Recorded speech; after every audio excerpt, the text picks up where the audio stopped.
Before we start this video, do like and subscribe to our channel and not miss on any updates.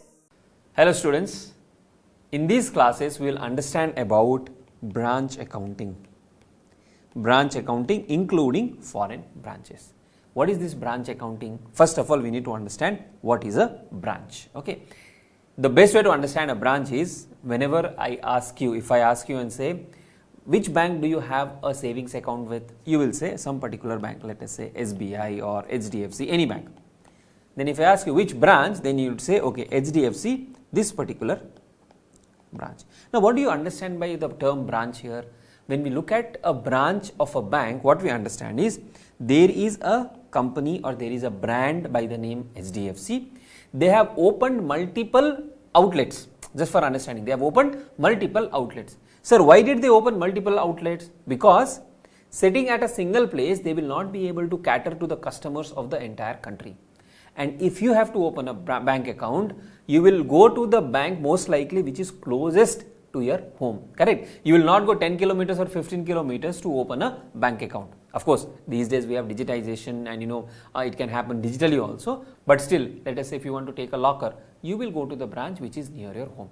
Now, expand this example to some famous outlets in your city, in your town, wherever you stay, famous outlets, restaurants, cafes, shops.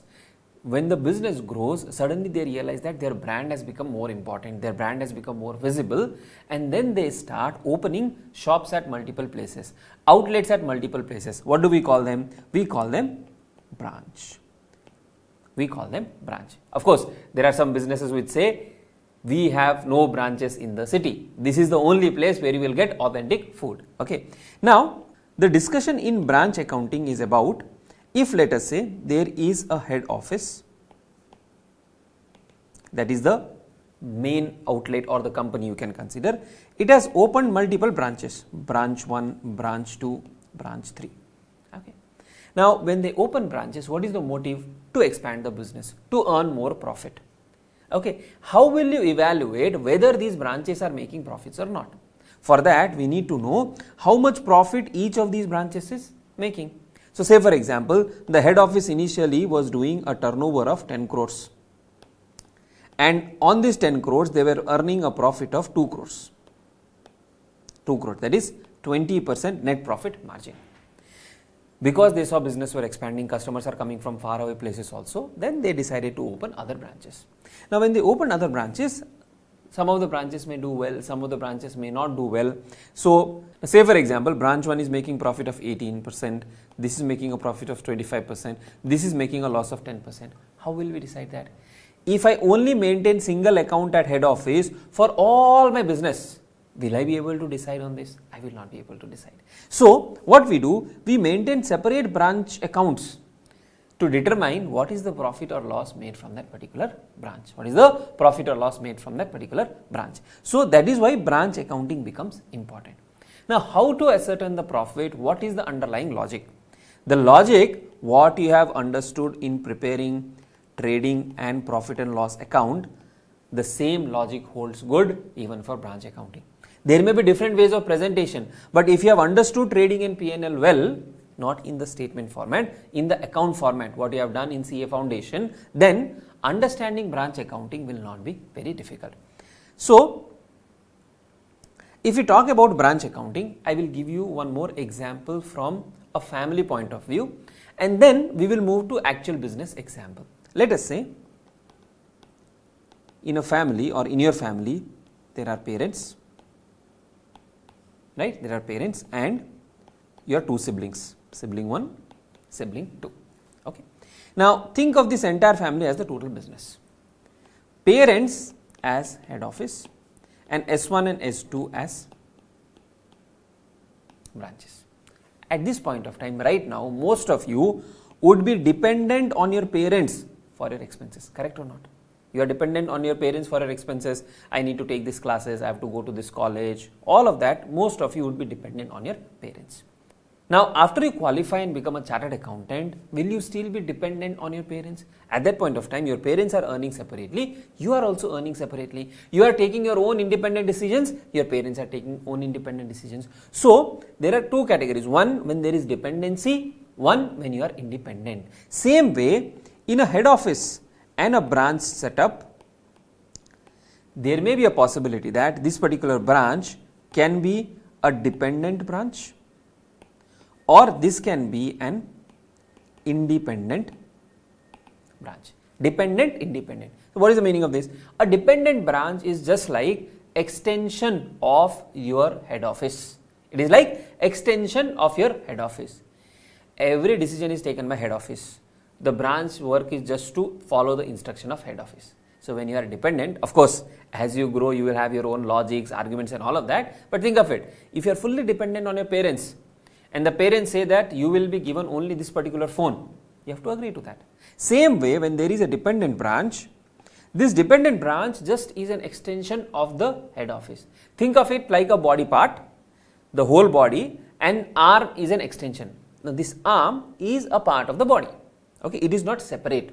It is not separate. So dependent branch is like an extension of the main branch. So a dependent branch is like an extension of the head office. There is no separation.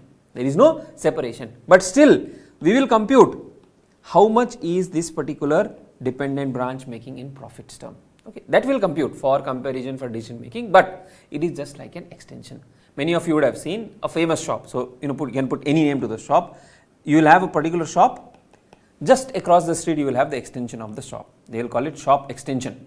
Okay, need not be in the same city. It can be in a different city also, but it is just like an extension. The job of this branch, which is dependent branch, is just to follow the head office instruction. Head office will decide the purchases, head office will decide the sales, head office will decide the selling price, how much to sell on credit, how much to sell on cash. Everything is decided by head office. Some small expenses they will allow the branch to do. Whereas when we come to the independent branch, they are fully independent. They work as if they are a separate legal entity.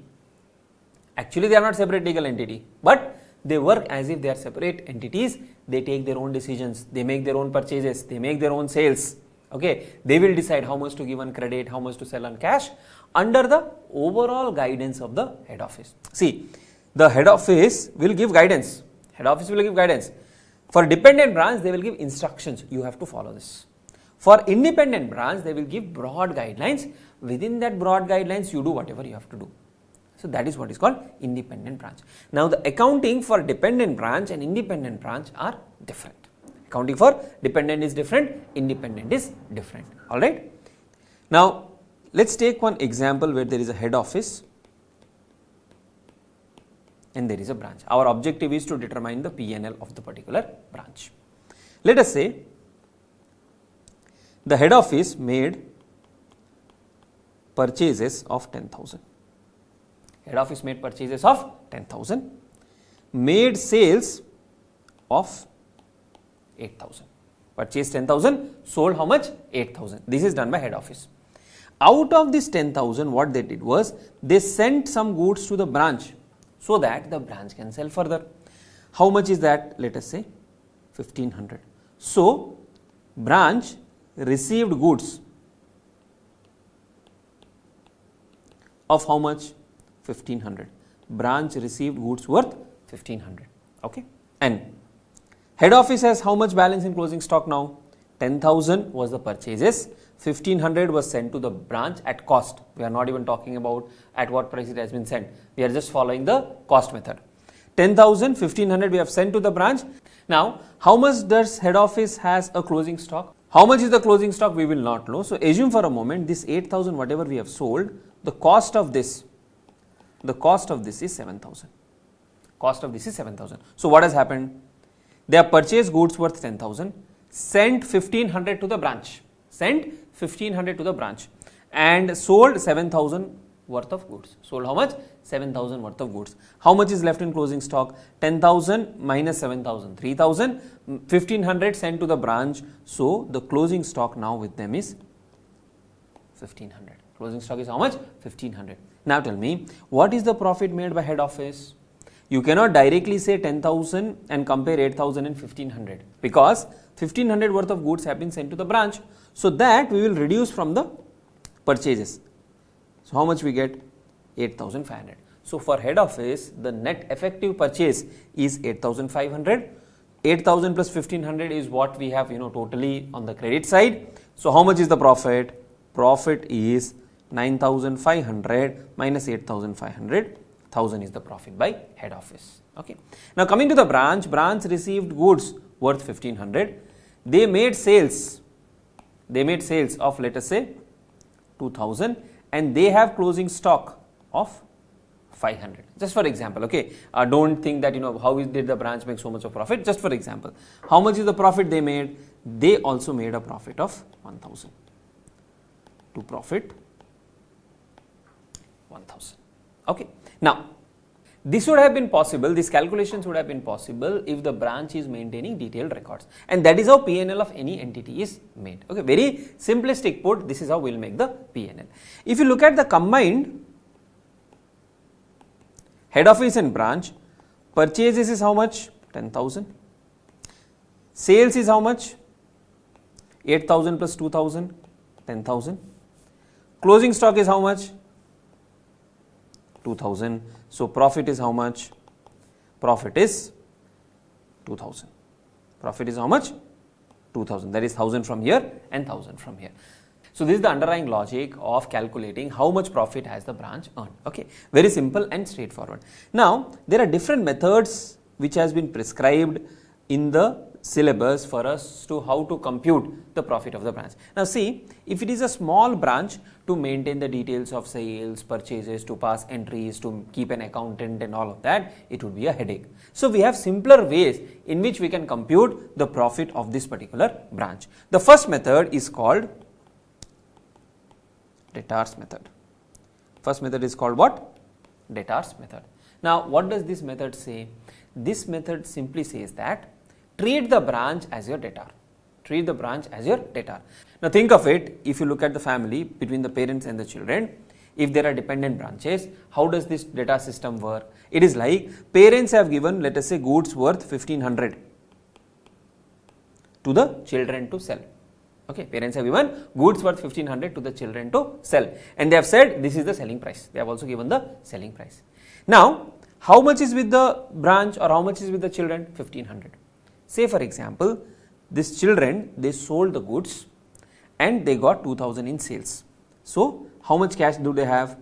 They have cash of 2,000 and they have stock of 500. So 2,500 to total 2,500. We gave 1,500 of asset to the branch. Right now the branch has asset of how much? 2,500. What is the difference? The difference is nothing but profit. Correct? So in the debtor system, what do? We treat the branch as if the branch is our customer or debtor, not a customer. Branch is as our debtor. Meaning to say, if I send something to the branch, I will debit the branch account. Like when you sell goods to a customer, you debit the customer account. So whenever I send something to the branch, I will say to goods sent to branch account. Okay, in our case it is 1,500, right? Sir, where will this be credited? This will be credited to goods sent to branch account, and that will be subsequently reduced from the purchases or transferred to the trading account. Meaning to say, here we did this minus 1,500, right? Instead of doing this minus 1,500, can I put this 1,500 on the credit side? Yes. So what happens is, this goods sent to branch account, what will happen? Here you will first credit by branch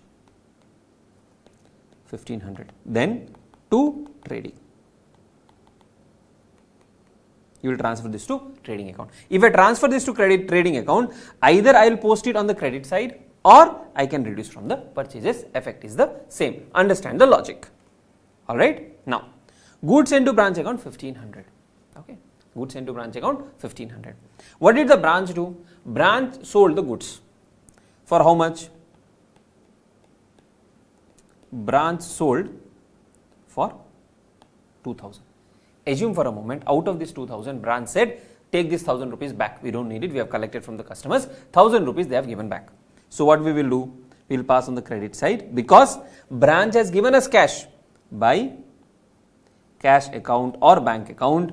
Let us say they have given 1,000. They have given 1,000, right? So this is what you have received. Then Out of this 2000, 1000 rupees we have received, which means either 1000 rupees of cash is with the branch or 1000 rupees of debtors is with the branch. If the branch has collected the money, then they have cash. If they have not collected the money, then they have debtors. So, by closing balances, let us assume they have closing balance of cash at branch of 1000 and they also have stock with them of 500. So, this side the total is 2500, the difference becomes 1000, this is the profit. Simple, straightforward. Okay. So, basically what we are doing, we are treating the branch account as our receivable, as our debtor. Then whatever we are giving to the debtor, we are debiting it. Whatever we are receiving back from the debtor, we are crediting it. And if something is left, that the debtor has to pay us, because whatever the profit has been earned, whatever cash has been collected, whatever stock is there, everything has to be given back to the head office. So this closing balance basically represents what I have to receive back from the branch. Okay. So if I improvise this example, say for example, branch also incurred some cash expenses of 200. How much expenses? 200. In that case, what should be our profit? 1000 minus 200, 800. So how will we handle this scenario? We will not pass separate entry saying 2 expenses, okay, because branch has incurred that. So if branch has incurred 200 of expenses, this 1000 of cash will now be how much? 800. And this will now be how much? 2300, and the profit will be 800. Okay, right. So that is how we can calculate the branch account using the debtors method. How much profit has been earned by the branch can be calculated easily, right? Now, there may be a possibility that for branch expenses we have paid something. For branch expenses we have paid something. We will debit that to branch account, because branch had to spend, we spent instead of the branch, so we will debit the branch account. For example, if you are the branch, I am the head office, you have to incur some rent expense of 1000. Branch rent. You did not pay 1000. The head office paid 1000. So, actually it should have been branch pays 1000 as rent. Branch says we don't have cash. Head office you only pay. So, typically what would have happened? Head office would have given cash to branch, and then branch would have paid to owner. Now, if I give cash to the branch, what is the entry? Branch account debit to cash account.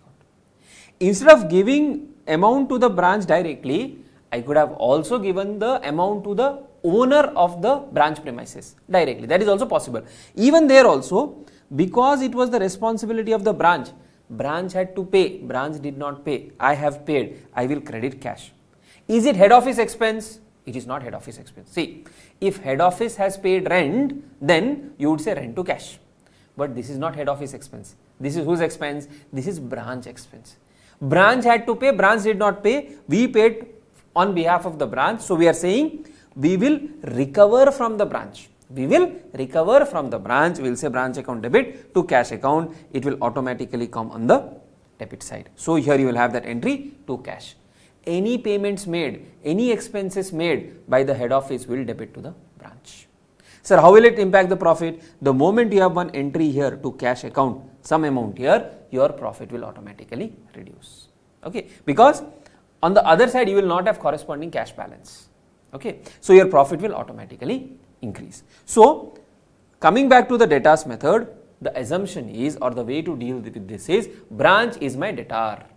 Whatever I send to the branch or whatever I pay on behalf of the branch, I will debit to the branch. Whatever I receive from the branch, whatever is receivable from the branch, both of those items I will credit. Sir, then how do we handle opening balances of stock and all? See, the opening balance of stock and all is the opening balance, that is with the branch. You would have learned this accounting equation, right? Profit is nothing but closing balance of net assets minus opening balance of net asset, provided no fresh capital has been given, no drawings have been made. You will compare the opening net assets, you will compare the closing net assets, and that will give you the profit. Now, if you have transactions, then what you will do? You will say closing, whatever is the closing net assets, minus capital introduced plus capital withdrawn minus opening net asset. Fundamental accounting equation. I will take closing net asset, I will compare that with opening net asset. Then whatever capital has been introduced, I will reduce that from the difference, because capital introduction is not my profit, and whatever capital I have withdrawn the profit part. So this is my fundamental equation to compute the profit. Now here what we are doing, closing net asset minus capital introduced. So see this is my closing net asset. Whatever I have given to the branch, it is like capital introduced, I am giving like a capital. Whatever I have received back from the branch, it is as if I have withdrawn the capital, and whatever was the opening, I will compare that. Same principle we are following here, nothing different. Okay. So to summarize, when we follow the debtors method, what do? We will prepare branch account. In the branch account, we will keep 2 opening balance of assets at branch, because we are computing profit for the period. So whatever is this opening asset, it is as at the end of the previous period, not relating to current period. So whatever was the opening asset, what could be the asset? It could be opening stock, cash, debtors, prepaid expenses, anything, any asset at the branch, you will put to the debit, including if you have fixed asset also. Generally you may not have, but still even the fixed assets you will put on the debit side. Okay. Then what you will do, when you send goods to the branch, to goods sent, whatever is the number, you will debit. If the head office has incurred any expenditure for the branch, I have to recover it from the branch, so I will debit the branch. Or other way to understand it is, branch had to incur that expenditure, branch did not incur, I incurred, I have to recover it from the branch. So to cash bank for expenses paid by HO, or cash sent to branch. Okay. Then now coming to the credit side, what do we have? The first item is, don't say buy sales. Okay, because we are used to writing buy sales on the credit side of the trading account, not buy sales. Sir, why not buy sales? Because whatever the branch has made as sales, either it will be as a debtor at the branch, or it will be lying as cash with the branch. So if it is lying as cash or debtor with the branch, it will come to the closing balance by closing balance of what? Stock, whatever is left over, cash. So if the branch has made the sales, that sales will increase the cash, so it will be automatically captured here. So what are we comparing? If you just remove all other clutter, opening cash, let us say 1000, goods sent to the branch 10,000, closing cash, let us say 15,000, stock, let us say with the branch is 0, they have already sold the stock. What does that mean? If 1000 was the opening cash and 10,000 is the goods sent to the branch, and now they have 15,000, out of this 15,000 was there already, so means 14,000 of cash increase. 14 minus 10, 4,000 is the profit. That is how we are computing. So we will not take sales, that sales will be accounted as either closing balance of debtors or cash. So you will have cash, you will have debtors, prepaid, fixed asset. Now in the fixed asset also, see, if opening fixed asset was, let us say 10,000, closing fixed asset is 9,000, means what? 1,000 of depreciation. that automatically gets charged off as expenses. So what if we purchase new asset? Then you will again debit the branch account, because the head office is purchasing fixed asset for the branch account, so we will debit the branch account. Okay. Then if the branch account remits back cash, so we have received cash, we will debit cash, credit the branch account.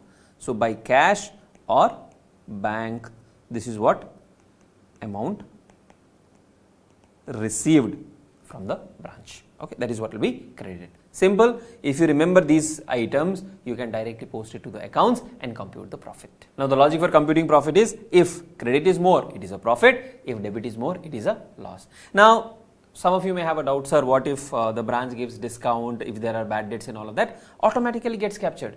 Think of it. Debtors, assume for a moment opening balance is 5,000 for a moment. Closing balance is 4,500. No sale, no purchases, nothing. Okay, no goods transferred, no cash collection, nothing. Opening was 5,000, closing is 4,500. Now, if no collection has happened, that reduction in 500 is what? It is a loss. Automatically it will get captured. Right. So when we do a couple of questions, you will be able to understand that. So when we do a couple of questions, you will be able to understand that in a better manner. So now a quick recap of whatever we have covered. Branch is basically an establishment at a location different from the head office to carry either the same or substantially same activity. Sometimes it can be different also. Okay. Branches classification, domestic branches, foreign branches. This we will cover separately. In domestic we have dependent and independent, this we have already discussed. In dependent branches, accounting records are kept at head office and head office will decide the branch operations. Okay. Very little will be given to the branch. For independent branches, they will maintain independent accounting records. Branch office will decide their own operations within the broad parameters set by the head office. This theory you can read it a couple of times, not very significant from examination point of view. Now, how do we account for branches? So there are different types of accounting. First we will cover dependent branch. Okay. Now so far we have covered the debtors method. We have covered the debtors method and we are right now talking about goods invoiced at cost only. Selling price we have not come to yet, we have only discussed about cost. So if the goods are invoiced on a cost basis, then how do we follow the debtors method? We have already seen. A quick recap of the branch account, which is like my account receivable. Opening balance of all the assets, closing balance of all the assets. Just remember this. There is no rocket science in this particular chapter. Okay. Logic we have already discussed. Now we are focusing on examination approach. Okay. Then whatever goods have been sent to the branch we will record here. If at all goods are returned, we will credit that. Okay. Because whatever we give to the branch, debit, whatever we get back from the branch, credit. If any expenses have been incurred by head office, you will credit the bank account. Profit and loss, if the credit side is higher, it's not 2, okay, sorry, it's by loss if the debit side is larger. And if any cash has been given back, we will credit the branch account, debit the bank account. What all items will be recorded in the branch account, what all items will not be recorded in the branch account, that is what we have to recap. Cash sales if remitted to HO means if cash amount has been given to the head office or the customer has directly given the amount to the head office or deposited in the bank account of the head office, we will record. Expenses paid by head office. If head office is paying expenses for the branch, we will record in that account. Cash sent to branch account, yes. Then cash sent to head office, received by head office, cash sent to head office but not received as cash in transit. All of this will record an opening and closing balance of asset. What we will not record is if branch has made some cash sales but not transferred to head office. Meaning to say, sales have been made but money has not been given to head office. That will not record. Sir, why? Because this is my debtor balance. The closing balance of debtors I anyways credited to the branch account. So again, cash entry for that is not required. Okay. Then expenses paid by the branch. Branch is making expenses out of the cash it has. So that also will not record separately because we are not doing the transaction. Branch is doing the transaction. It is branch's headache. Okay. So as I told you, if 1000 is the cash with the branch, closing balance is 900, we can assume 100 is the expense. That's it. Of course, the details of expenses made, authorization, all of that will be given, but the head office will not record. Then credit sales again will not record because this will be the closing balance of debtors. Goods returned from customer, bad debts, discount to customer, whatever the branch is doing with the customer, we will not record separately because head office is not involved in that transaction. Now, as far as the accounting is concerned, head office only deals with the branch. What the branch is doing with the customer, head office will not record. Okay. So, head office will say, I have given you 10,000 of goods, debit. You have to sell it for 15,000. As and when you sell, I will credit your account. Okay. That is how it is done. Same profit calculation can also be done by preparing trading and profit and loss account, that is the final accounts method. This I don't have to teach you how to prepare final accounts. You have been doing since your 11th standard. So, when we move to the questions, we will do one question with both the methods so that you are clear as to difference between debtors and the trading P&L method. Let us now have a look at a question, and this question will help us understand how to calculate the profit at the branch using both the debtors method and the P&L method. Okay. Then there is also a stock and debtors method which we will do subsequently. Buckingham Bros, Bombay have a branch at Nagpur. So, this is the head office, Bombay, Nagpur is the branch. They send goods at cost. So, right now we are discussing only about goods sent at cost to their branch at Nagpur. However, direct purchases are also made by the branch for which payments are made at head office. So, sometimes the head office may say, branch, you make this purchase, I will make the payment, right? All the daily collections are transferred from the branch to the head office. So, whatever collection is made, daily collection, whatever the daily collections are made, are transferred from the branch to the head office. That is very clear. From the following, prepare Nagpur branch account in the books of head office by debtors method. Opening balance of impressed cash, that is your beginning balance of 2000 cash in hand. Sundry debtors. Now, cash with whom? Cash with the branch. Sundry debtors of the branch 25,000. Stock transferred from head office 24,000. This is what opening stock. What head office had transferred out of this 24,000 is there with the branch. Direct purchases 16,000. Now, this direct purchases, whatever they have mentioned here, this is a part of your opening balance. Okay, so till here it is opening balance, not very clearly given in the question, but till there it is opening balance. Then cash sales, credit sales, these are sales made by the branch. Will this come in the debtors method? It will not come in the debtors method.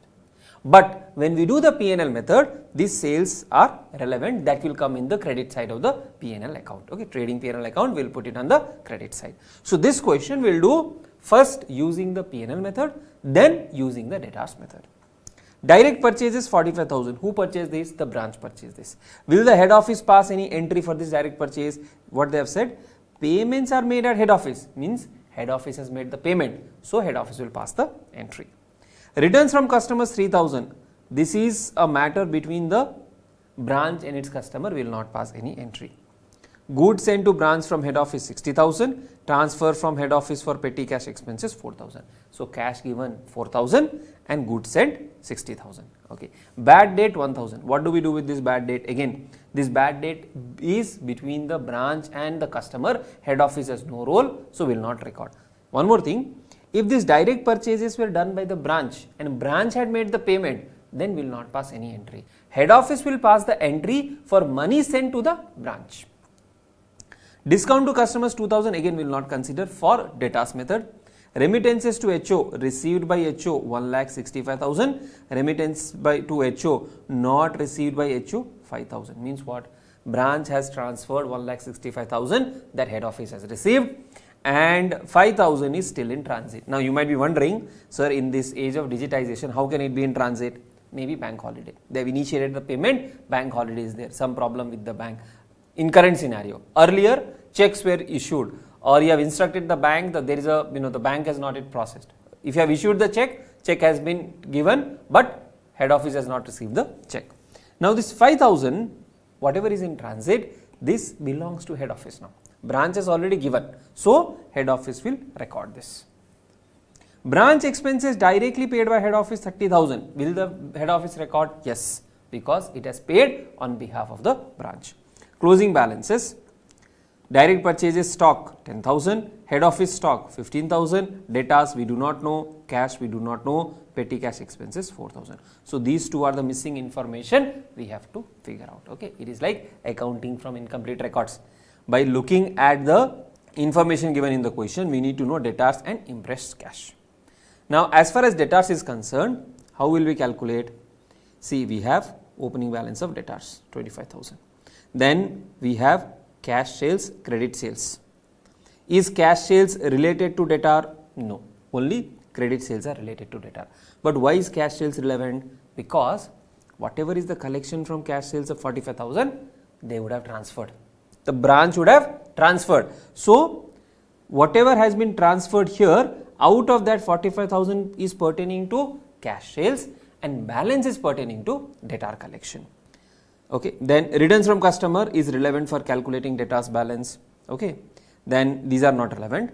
Discount is relevant. Bad debts are also relevant. Now you may say, sir, if the branch is not maintaining the account of debtors, then how will we get to know what is the balance? We will prepare something called as memorandum debtors account. Okay. Head office is not preparing actual debtors account. Head office is preparing in a rough sheet what should be the balance with the debtors at the branch. Okay. So let us do that first. Working note.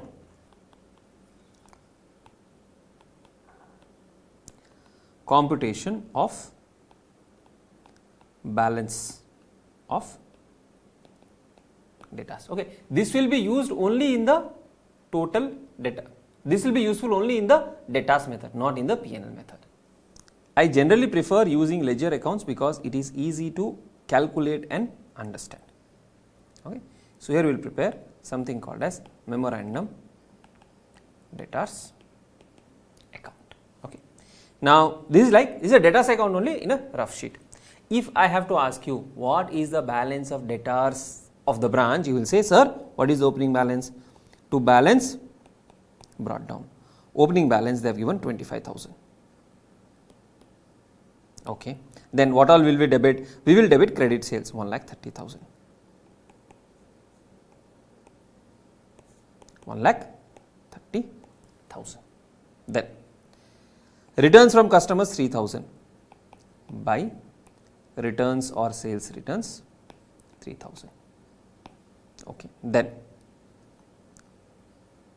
bad debts 1,000, discount 2,000. You will credit on the debtor side by bad debts 1,000 by discount 2,000. Okay, that is done.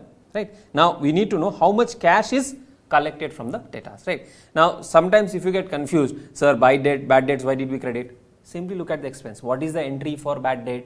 Bad debt expenses to debtors. That is what entry you pass, right? If you give discount to the debtors, you will debit discount, credit the debtors account. Or the best way to remember is, will this entry increase the receivable balance or will it reduce? Bad debt means it will reduce, so credit side. Discount means it will reduce, so credit side. Simple tricks to remember. Okay. Then we need to know what is the cash collected by cash collected. How much did we collect? That information is directly not given, but what they have given is 165 they are transferred and 5,000 they have transferred. 170. 1,70,000 is the total cash collected, out of which cash sales is 45,000. So 1,70,000 minus 45,000, 170 minus 45, you get 1,25,000. This is a important number. How did we get this? The branch has collected 45,000 from cash sales. The branch has transferred 1,70,000 because whatever is the collection, every day they have to transfer. Okay, so 170 minus 45, 125 has come from customers. So 25,000 plus 130, you have on the debit side 1,55,000 minus 3 plus 3, 6,000 minus 125,000, the balance comes to 24,000. What is that balance? This is the closing balance by balance carried down. Okay. So 24,000 is the closing balance of debtors. So why is that important? When we follow the debtors method, we will say 24,000 is the debtors balance. Same way impressed cash. Now please understand, we cannot mix the impressed cash with the main cash. Main cash is collection from the customers transmitted to head office. Impressed cash is for impressed expense. What is the impressed cash opening balance? 2,000. Then where all did we incur cash expense? See, direct purchase head office will pay. Okay, so this direct purchase head office will pay, not to worry. Then transfer from HO for petty cash expenses 4,000. Okay, so Second working note, closing balance of petty cash. You can do it in two ways. One is the statement format. Opening balance is how much? 2000 plus they have received 4000 minus petty cash expenses 4000. So minus 4000. So closing balance is 2000. Closing balance is 2000. That is what we will consider. If required, you can prepare a ledger account for impressed cash as well. Now, what we'll do is, now this working note that we have done is relevant only for total debtors method. Okay. When you are doing the P&L method, this working note is not required. So first what we'll do is, we'll do using the trading P&L method. Sir, why is that so? We will do it that way so that you are able to follow, okay, if the branch P&L is prepared, it will look like this. Then we'll prepare using the total debtors. So this debtors and cash, that is relevant only if you have to use the total debtors method. If you have to use the trading P&L method, that is not required. Okay. Now first what we'll do, we'll prepare the P&L account, trading P&L account, arrive at the profit number. Why are we doing that first? So that you understand if the branch had to maintain its P&L, how it would look like. After that, we will follow the total debtors method and correlate which number has impacted how. Okay. So let us do that. Trading profit and loss. Now when you are drawing it on your notebook, have one full page. Even in exam, leave one full page for trading P&L. Okay, if at all you have to prepare. If space is left also, no need to worry. So that if at all some mistakes happen, if at all you are not able to fit in, then the extra space will be helpful. I have an option to copy paste and all of that, so I'll follow in a logical sequence. Trading P&L account. So now when you prepare the trading P&L account, what is the first item on the debit side? You write to opening stock. Is opening stock given to us? Yes. Opening stock is given. Stock, opening stock transferred from HO 24,000, direct purchases 16,000. Total opening stock 24 plus 16, 40,000. Correct. Then next is what? Purchases. What are the purchases? Purchases 45,000, direct purchases. Goods sent to branch from head office 60,000. Now think of it. When the branch receives goods from head office, is it not like purchase only? See, I will purchase from a third party or I am purchasing from the head office. So 60,000 plus 45,000. Two purchases. What are the two categories? What are the two categories? Head office and direct. So head office, goods sent to branch from head office 60,000 and direct purchases 45,000. 60,000 and 45,000. Then, so now so far what all we have considered? Now, so far whatever we have considered opening stock. Then we have also considered direct purchases. We have also considered goods sent to branch from head office. Is there anything that you will post on the debit side of the trading account? There is nothing else. Then let us see what we put on the credit side. On the credit side, we have buy, sales, cash sales and credit sales. Cash sales is given to be 45,000. This is also done, and credit sales is 1,30,000. After you pass each item, just put a small tick so that you know you have posted that item. So credit sales 130, cash sales 45. Just post that 45,000 and 1,30,000. Okay. Then, so this is done. Return from customers 3,000. We will reduce that. Less sales return. How much? 3,000. You can write it in the inside column and put the net amount on the outside column as well. So this is also done. Goods sent to branch from head office, we have already considered. Petty cash expense will not come here. Bad debts and discount will come in the P&L account. Remittances to HO will not come in the P&L. Branch expenses paid by HO, trading account. Then closing balance of stock we will have to take. Buy, closing stock. How much is the closing stock? Closing stock, direct purchase is 10,000 and head office stock 15,000. So, closing stock is 25,000. So, 45,000 plus 1,30,000 minus 3,000 plus 25,000, you get 1,97,000. 1,97,000 minus 40,000 minus 60,000 minus 45,000, we get to gross profit 52,000. Okay. Then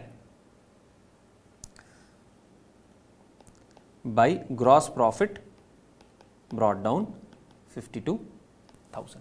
Now, what are the expenses? See the items that you have not yet ticked. See the items that you have not yet ticked. So, as far as expenses are concerned, here we do not have any expenses. Here we have bad debts, discount. So, both of that will come. 2 bad debts 1,000, 2 discount 2,000. Alright. So, we have considered bad debts also, discount also. Then remittances will not come. Branch expenses paid by head office. Is it an expense for the branch? Yes. Head office has paid it. Head office has paid it, but it is an expense for the branch. So, we will record that in the P&L of the branch. So, 30,000 is the expense that the head office has paid. What the branch will do is, if the branch was maintaining the ledger accounts, branch would have said branch expenses debit to head office, because I have to pay to the head office. How much? 30,000. And petty cash expenses 4,000. 2 expenses paid by HO. How much was that? 30 and 4,000. 2 petty cash expense 4,000. Now, how much is the profit? Now, how much is the profit? 52,000 minus 2 plus 1, 3 plus 4, 7, 37,000. You have 15,000 to profit transfer to HO. How much? 15,000. Simple. There is no complication in preparing this trading and P&L account. So, if at all you get a question on trading and P&L on branch account, that will be the easiest question to solve. Now, same thing, if we follow the Debtors method, what happens? Let us see. Whenever we follow Debtors method, we will prepare the branch account. Nagpur branch account. This Nagpur branch account is like my debtor. Please keep this in mind. Then you will be able to solve the question. Now, how do we determine profit in case of Debtors method? We will take the opening assets, we will take the closing assets, and whatever the head office has given will debit, whatever the head office has received will credit. So, first opening balances. To opening balance of assets. What are the various assets? Stock, cash and debtors. Stock is 24 plus 16, 40, cash 2,000, debtors 25,000. 40,000, cash 2,000, debtors was 25,000. Okay, this is the opening balance. Then, whatever the head office has paid or whatever the head office has sent to the branch will debit. So, you come back to the list. Cash sales, credit sales, it will not come in the account. Direct purchases 45,000. Now, this direct purchases, who has made the direct purchase? Branch has made the direct purchase. But who has made the payment? Head office has made the payment. So, this will come to bank direct purchases 45,000. Then goods sent to branch 60,000. To goods sent to branch account. In exam, please write fully goods sent to branch account. Okay, how much? 60,000. Then, so this takes care of your goods sent to branch. Transfer from HO for petty cash expenses. HO has sent cash to the branch, so to cash. How much? 4,000. Okay. Then bad debts will not account. Discount to customers again will not account. Remittances to HO, amount sent by branch to the HO, 165 and 5, that we will record. By bank, 165 and 5, 1,65,000, and by cash in transit, 5,000. Okay. Then branch expenses directly paid by HO. Who paid? Head office paid. How much? 30,000. So that also we will write. Paid means we have paid for the branch. So to bank or cash, expenses 30,000. Then closing balances of stock 25,000 by balance carried down or closing balance, stock 25,000. Debtors we had computed, right? Debtors balance was 24,000. Cash 4,000. Now let us see what is the profit. 165 plus 5, 170 plus 25, 195, 195 plus 28, 223, 2,23,000. Here also we have 2,23,000 minus 40, 42, 67, minus 67, minus 105, minus 34. Now cash is given as 2,000. So what is the total on the credit side? 165 plus 5, 170 plus 25, 195, 195 plus 26, 195 plus 26, we have 2,21,000. 2,21,000. See, if you don't know whether it's a profit or a loss, please total both the sides, write in pencil, and then you can write the total. 221 minus 42 plus 25, 67, minus 67, minus 45 plus 60, 105, minus 34. So 221 minus 42 plus 25, 67, minus 60 plus 45, 105, minus 34. How much? 15,000. So to profit, transfer to HO, how much? 15,000. Same profit we got. Now, how to correlate both of these statements? That will make your logic absolutely clear. See, opening stock we considered here, same thing we considered here. Closing stock 25,000, closing stock 25,000, same thing came here. Then purchases 65 and 60, sorry 45 and 60, 45 and 60 we considered. Then petty cash expense 4,000. Here, then to cash petty expenses 4,000. Here also we considered 4,000. But here it was expense, here it was cash transferred. Now if you see, actually opening balance of cash, closing balance of cash, opening balance of cash, closing balance of cash, and the cash sent, the difference will be the petty cash expense. Automatically that is getting computed. Okay. Here coincidentally both are 4,000. Then expenses paid 30,000, here also we considered, here also we have considered 30,000. So this also considered. Then look at the discount and bad debt. 1,000 of bad debt, 2,000 of discount. How much is the total thing? 3,000. Did we record 3,000 separately here? We did not record. But instead what did we record? We said debtors opening balance is 25,000. Debtors opening balance is how much? 25,000. Debtors closing balance is how much? 24,000. Debtors closing balance is how much? 24,000. And how much cash has been collected from the debtors? How much cash has been collected from debtors? We have seen that the cash collected from debtors is how much? 1,25,000. So here we are saying 1,25,000 is the cash collected from the debtors.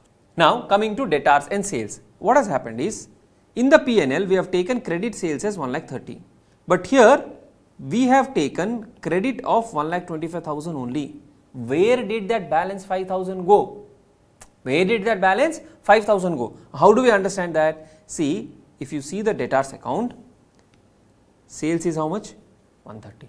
Sales is how much? 130. So 130 minus 3,000 is the return. So net sales is how much? Only 127. Out of that 127, 3,000 is discount and other things. So you are left with how much? 124. 124, you have received cash of 125. So opening balance was 25,000, closing balance is 24. That movement is presented in this debtors account. Now how it gets reflected in P&L? You will take sales of 130 minus return of 3,000. So how much is this? 1,27,000 net amount. Okay. Then 127 minus 1,000 minus 2,000.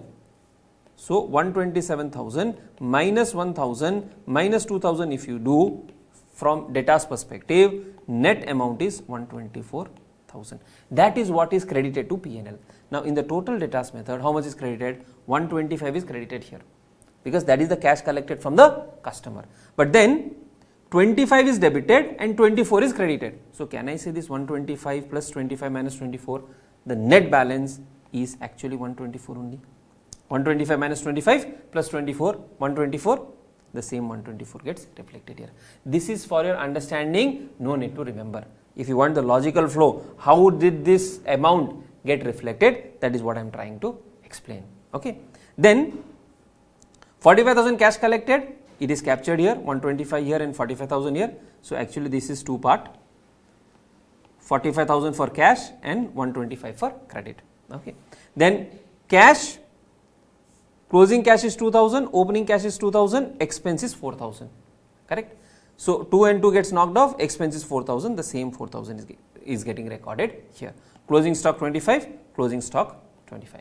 So like this, these two ledger accounts are related to one another. Now you may ask, sir, why don't we prepare trading P&L and why are we following this branch account? See, for trading P&L you have to calculate lot of details, purchases, sales, this expense, that expense and all of that. Okay, and because branch is not maintaining its record, it is difficult for head office to do this accounting all over again. So rather what they do a summary accounting. Okay, they do a summary accounting. This was the opening balance, this is what we have given to you, this is what you have received from you, and this is what is the closing balance. Okay, like that we can solve this question. I hope you have understood this. Now what we will do is, we will move to the stock and debtors method. We will understand the logic, take the same example and prepare that as well. Now so far we have understood how to compute the branch profit using two methods. Which was the method? First one was debtors method, second one was the trading P&L method. Okay. Now we have one more method which is called stock and debtors method. Now what is the stock and debtors method? Basically, if you look at the debtors method, in the debtors method what happened, everything we put into a single account. So we don't know how much is the gross profit, we don't know what are the impact of expenses on the gross profit, after which we arrived at net profit, because everything has been put into a single ledger account. So what do we do is, we have a variation called stock and debtors method. Now stock and debtors method is basically a mix of debtors and trading P&L account. See, for trading P&L account, we need to have detailed information of the transactions, trial balance, etc. Okay, so that will take much longer time to arrive at. So we have a via media where we have stock and debtors method, which is prepared on principles like debtors method plus some aspect of trading P&L account. So here what do we maintain? We maintain some accounts to know what is the gross profit, we maintain account to know what is the expenses, and then what is the P&L of the branch. So first thing that we maintain in this particular setup is something called as branch stock account. As the name itself suggests, this will record the stock related movements. Stock related movement means if we have sent goods to the branch, if branch has made the sales, if goods have been returned back to the head office, all of that will be recorded in this account. This you can say is like your trading account. It is like your trading account. So what we will record here when we prepare the branch stock account, it will be like a trading account. So in trading account, what do we have? First we will have opening stock. Same way in the branch stock account we will have to opening stock or opening balance. In the debtors method, all the opening items we put on the debtors account, branch account. Here it is only the stock account. So you will have opening stock. If we send goods to the branch, to goods sent to branch account. Okay, then whatever sales are made. So now when sales are made, it could be either cash sales or it could be credit sales.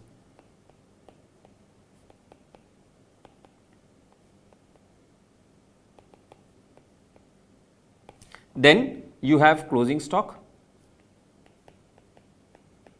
and you will, based on this, either there will be a profit or there will be a loss. Either there will be a profit or there will be a loss. This is like your gross profit or gross loss, which will be transferred while calculating branch profit and loss. So the first thing is the branch stock account, which will capture what are the goods you have sent to the branch, what are the opening stock with the branch, what are the sales the branch has made.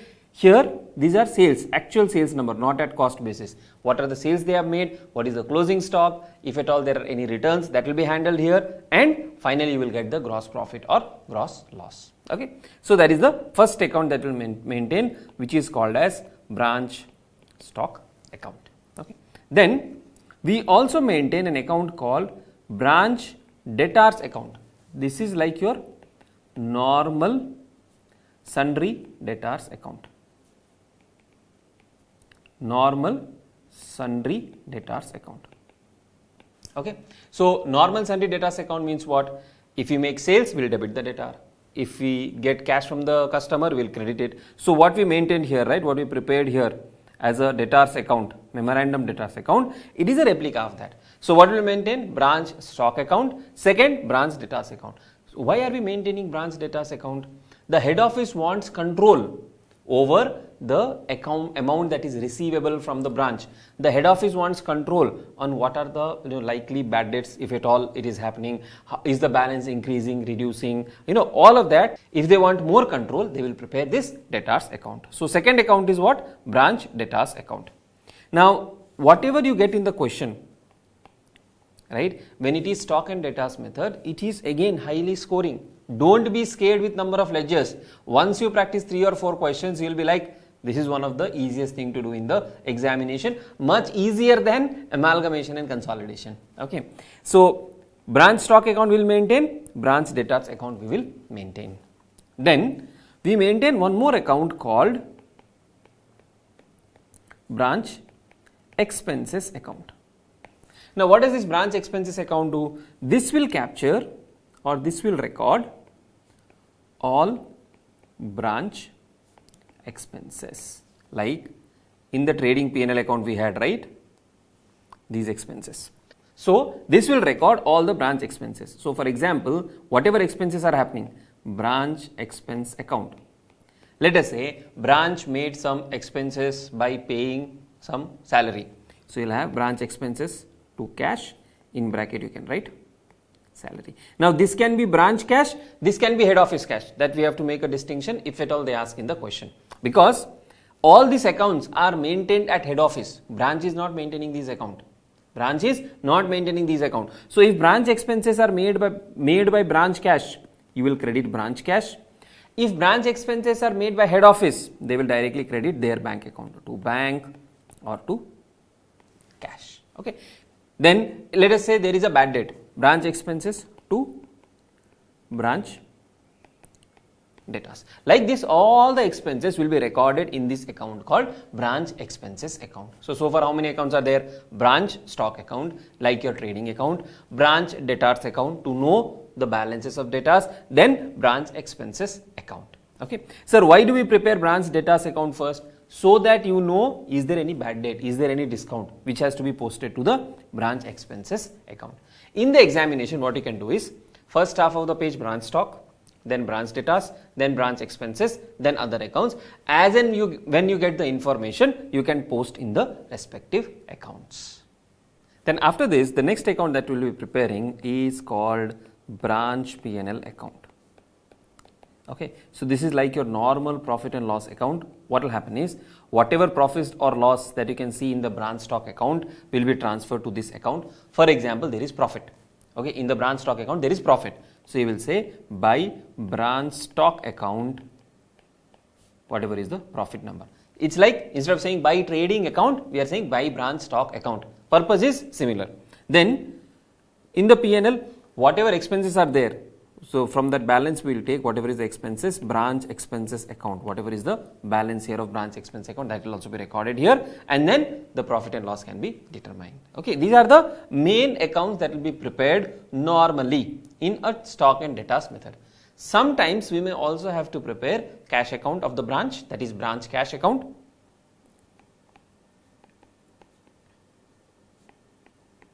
What will this branch cash account do? It will capture the details of what is the cash that has come in, what is the cash collected from the customers, what is the cash balance left, what are the cash expenses made, all of that will be captured here. If amount is transferred to head office, even that will be captured in this particular account. Okay, then this is like a normal cash account. Then we will close the goods sent to branch account. You remember here, to goods sent to branch account, branch stock account debit to goods sent to branch account, this account has to be closed. How do we close this? Now here in this goods sent to branch account, we will have one entry called by branch stock account, because in branch stock account we said 2 goods sent to branch account. So we have actually a credit balance here. What will we do with this credit balance? We will transfer this credit balance to the trading account of the head office or to the purchases account. Whatever you do, impact is the same. So we will normally transfer this to the trading account. When we say to trading account, what are we doing? Just visualize. In the head office trading account, this will appear on the credit side. So why is it appearing on the credit side? Because from the total purchases made by the head office, they have sent some amount to the branch. So that is where we are nullifying that particular impact. We purchased, let us say head office, they purchased 10,000.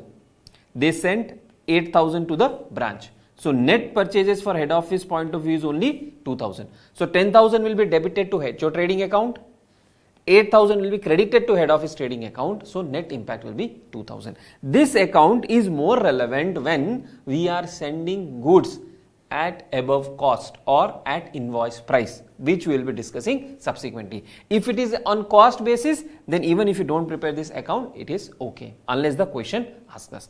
Then sometimes branch may have some fixed asset. In that case, we may be required to prepare branch fixed asset account, like a normal fixed asset account. Okay, these are the accounts that we will be preparing. Now to understand this, what we will do is, we will take the same example, what we did for stock method, what we did for P&L method, same example we will run through stock and debtors method, so that you have absolute clarity on how to handle the question in the examination. Okay, so let us take the question. So now let us solve the same question using stock and debtors method. Now here please remember the accounts to be maintained. Number 1, branch stock account. Number 2, branch debtors account from the name itself.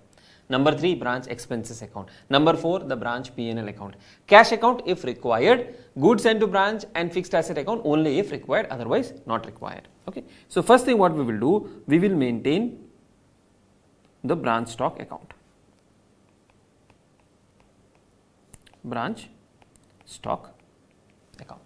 Now here what all will we record? What is the opening stock? What are the goods sent to the branch? What are the sales made by the branch? And what is the closing stock and profit and loss? Okay.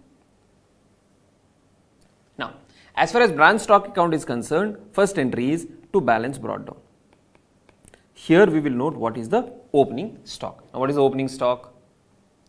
Opening stock, if you see, they have given opening balance stock transfer from HO 24,000, direct purchases 16,000. So 24 plus 16, 40,000. So here you will write 40,000. How did we get that 40,000? We got 24,000 plus 16,000. Okay, that's the opening stock. Next is how much goods has been sent to the branch? 60,000. What is the purchases? 45,000. See, these will impact what? This will impact our trading account, right? Similarly, stock account also gets impacted. The branch has received goods. How much? 45 plus 60, 105. So, branch stock account debit to goods sent to branch account. Now, who has sent the goods? The head office has sent the goods. That's why we are writing to goods sent to branch account. This number was 60,000. Okay. Then direct purchase is 45,000. Who purchased? Branch purchased. Who made the payment? If you remember in the question that said direct purchases are made by the branch and the payments are made at head office. So when you record this in the books here, what you will say? To bank account or cash account. You will not say to branch cash account here. So the entry here will be to cash account or bank account. How much? 45,000. Now here one thing that you have to keep in mind is why are we not writing branch cash account? Because we are not paying it from branch cash. We are paying from head office cash. So that is why we are writing to cash or bank. In the bracket you can write purchases. Okay. Then after that, is there any item related to purchases? There are no other item related to purchases. Cash and all movements are there. That is fine. Then we have taken care of the opening stock here.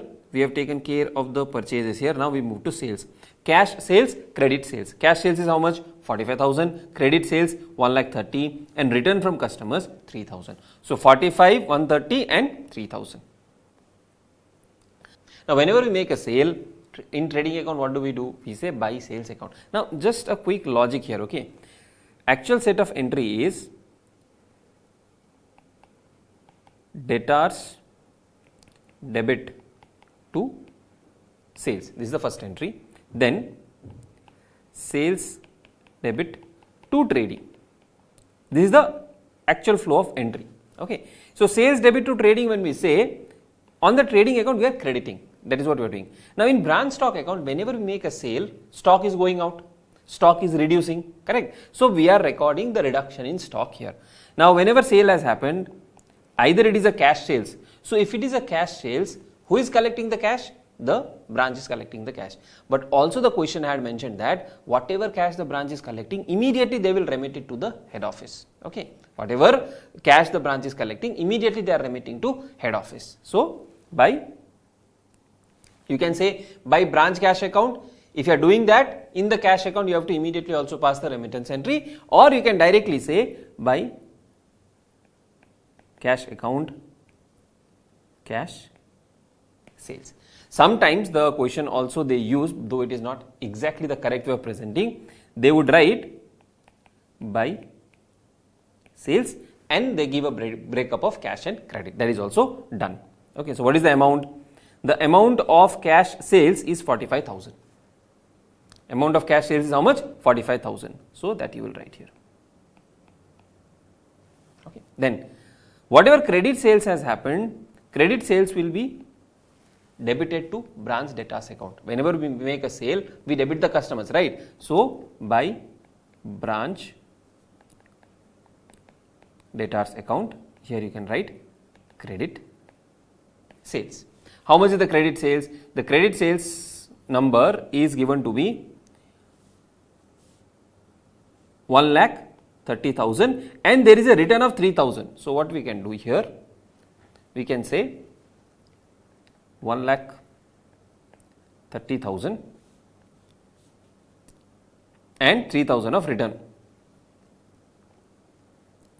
less returns 3,000. So in the outside column you will write 1,27,000. This completes the stock movement at the branch. Now we have posted opening stock, goods sent to branch, purchases by the branch, sales, sales return, everything. Then what is left? We need to see what is the closing stock by balance carried down. We are not writing by closing stock because this itself is a stock account. Now what is the closing balance? Closing balance of stock, what they have is direct purchase 10,000, transfer from head office 15,000. So 25,000 is the closing stock. 25,000 is the closing stock. Now what is the total here? 127 plus 125, 152 plus 45, 1,97,000. Then 197 minus 40 minus 60 minus 45, we get 52,000. This 52,000 is the profit that will be transferred to branch P&L account 52,000. Okay. That same profit was also available here. Now you may say, sir, why don't we prepare trading P&L account itself? That reason you will understand subsequently, because the head office wants more control on the branch, especially when the goods are sent at price above the cost. Okay, that is where branch stock and debtors method will be more relevant or useful. For trading P&L, we would need to have more granular details, and hence that is avoided, right? Then we prepare branch stock account, first account that is to be prepared. Second account, which one? Branch debtors account. Now here what we will record? We will record opening balance of debtors, we will record sales made, sales return, cash collected from debtors, any bad debt expense, any discount given, and the closing balance. Now in this question, we don't need to waste time because this is just for understanding purpose. We already have prepared the debtors account here. We have already prepared the debtors account here. Same account you will prepare as branch debtors account. Opening balance, sales, returns, bad debts, discount, cash collected, and closing balance. This we have already discussed, so I'll use as it is.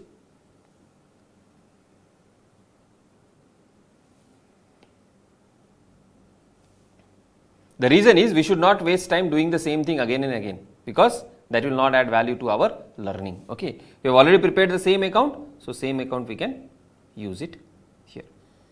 Just that it is not a working note and it is not a memorandum account, it is an actual account. Okay, so in the actual account you have opening balance, 2 sales. Now actually instead of saying 2 sales, here we will have 2 branch stock account, right? Why?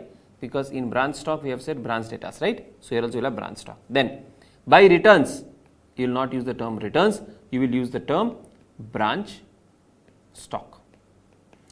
By bad debts, now by bad debts, by discount, these are not actually bad debts or discount of the head office. So here instead of saying bad debts or instead of saying discount, we will say by branch expenses, bad debt and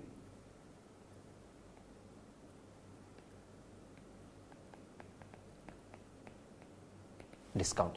Now the moment we write here branch expenses, what we will do? When we prepare the branch expenses account, we will record these 2 amounts there. Then by cash collected, it is actually by branch cash and balance carried down. Okay, so the structure is same, just that for sales we will say branch stock, for sales return also we will say branch stock, because it is a movement from the branch stock account. Then for cash collected we would say by branch cash account. Okay, then for bad debts and discount we will use the term branch expenses and not the term by bad debt or by discount. So second account is done. Then we will move to the third account, which is the branch expenses account. Now before branch expenses account, in the question we also need to prepare the cash account here, because closing cash balance is not known. Here if you see, closing cash balance is not known. So we need to prepare cash account. Again, same cash account what we have prepared earlier, same thing you can put it here. So we will also prepare that quickly and then we will prepare the branch expenses account.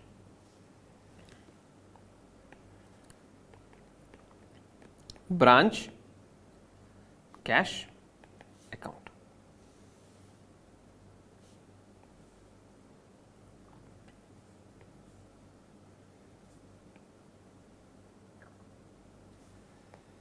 Now in the branch cash account we have to see what is the opening balance to balance brought down.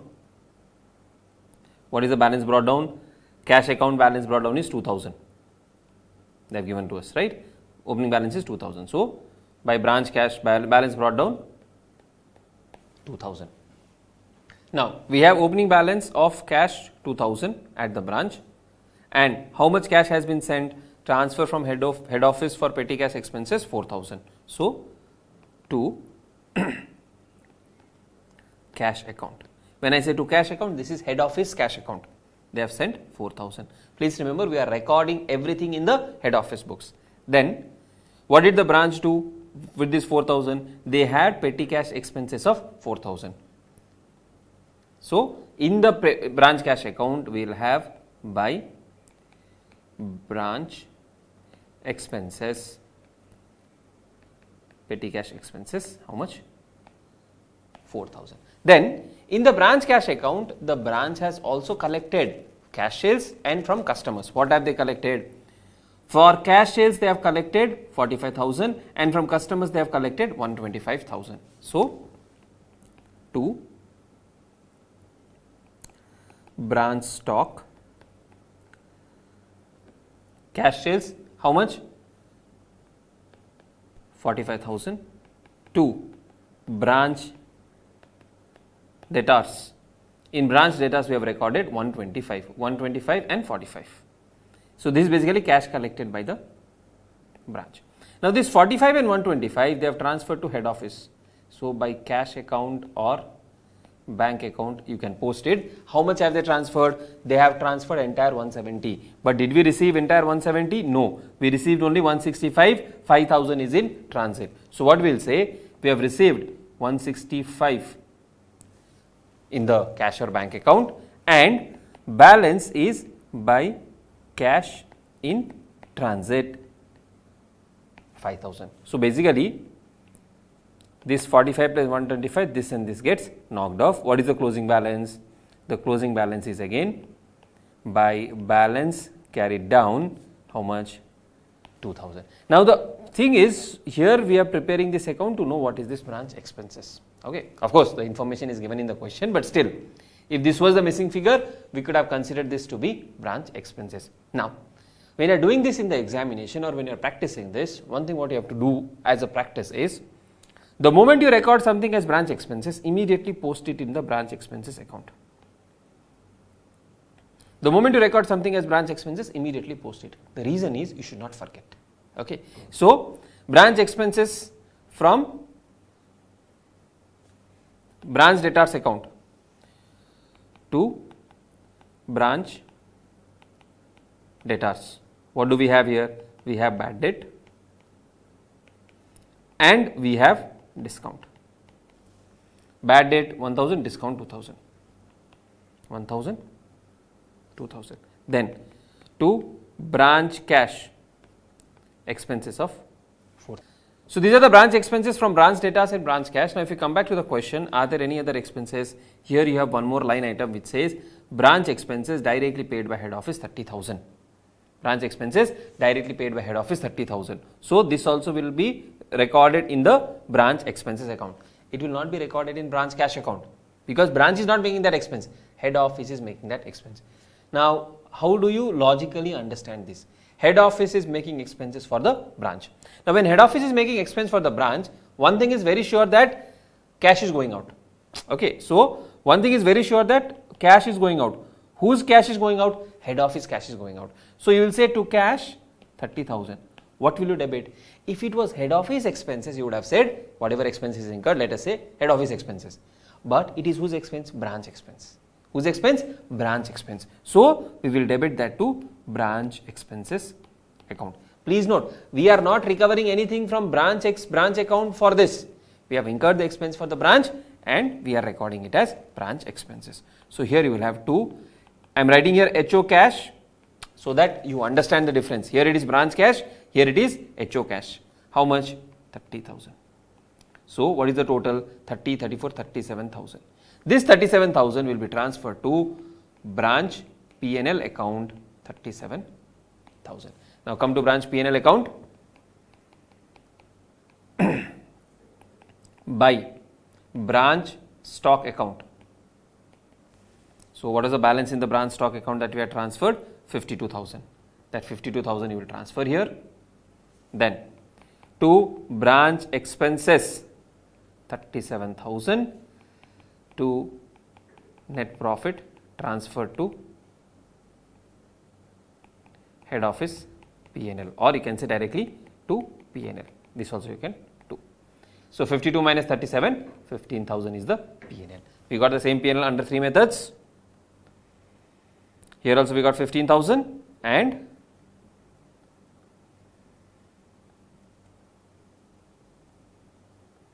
here also we got 15,000. So whichever method you follow, all 3 methods will give you the same result. Now, sir, why we have 3 methods? One is trading P&L method, that is the standard method.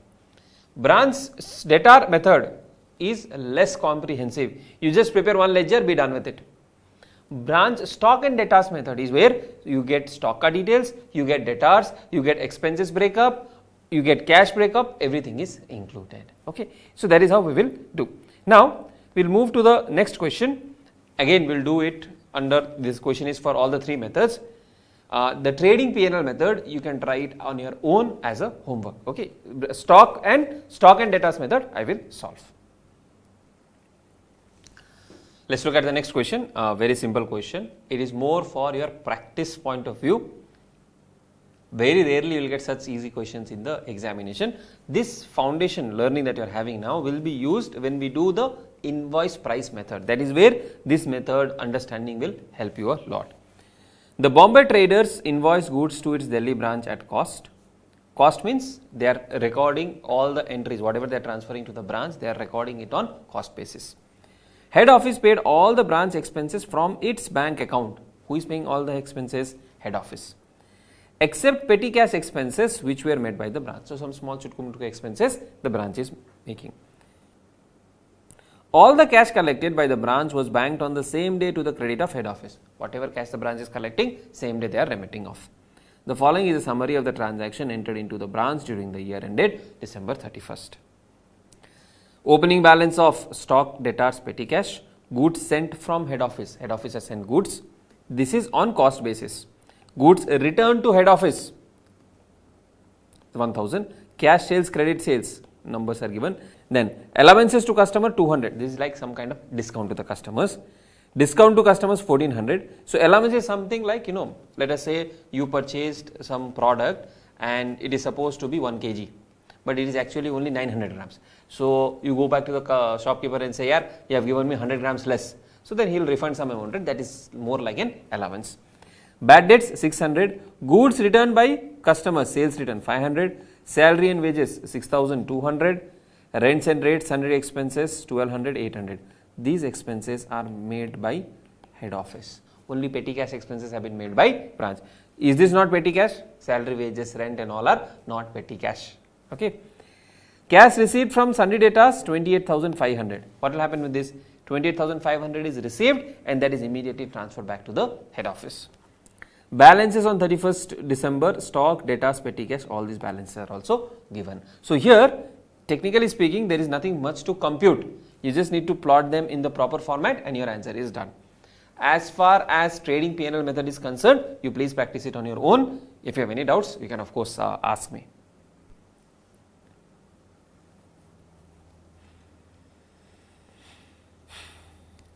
So the first method that we will be doing is the debtors method. Now in debtors method, what do? We treat the branch as our debtor. Whatever we send to the branch, whatever expenses we incur on behalf of the branch, we debit to the branch, saying that, see, I have spent on your behalf, we are collecting or we need to collect it back from you. Whatever we get from the branch, we will credit it. So here you will have only one account, branch account. What is the branch name? Branch name is Bombay Traders. Bombay Traders.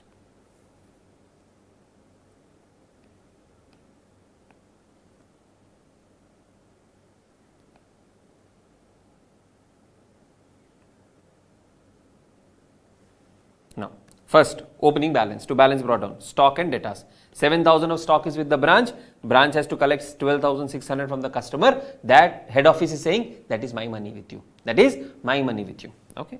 So, to balance brought down, stock, debtors, petty cash. Petty cash is 200. 700 and 12,000, 7,000 and 12,600. All right. Then Goods sent from head office 26,000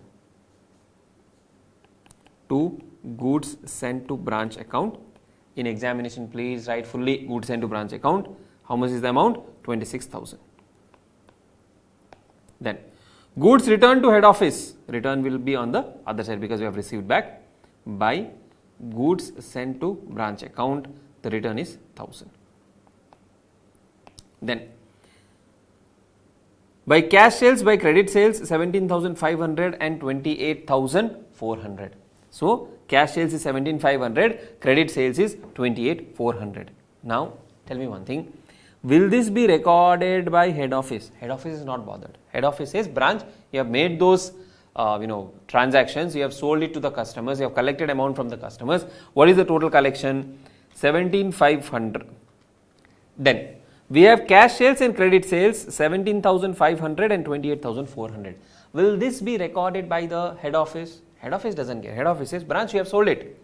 I am concerned about money that you collect. Now what is the money collected? See, cash sales 17,500, immediately you have to transfer to the head office. So head office has received by cash from cash sales.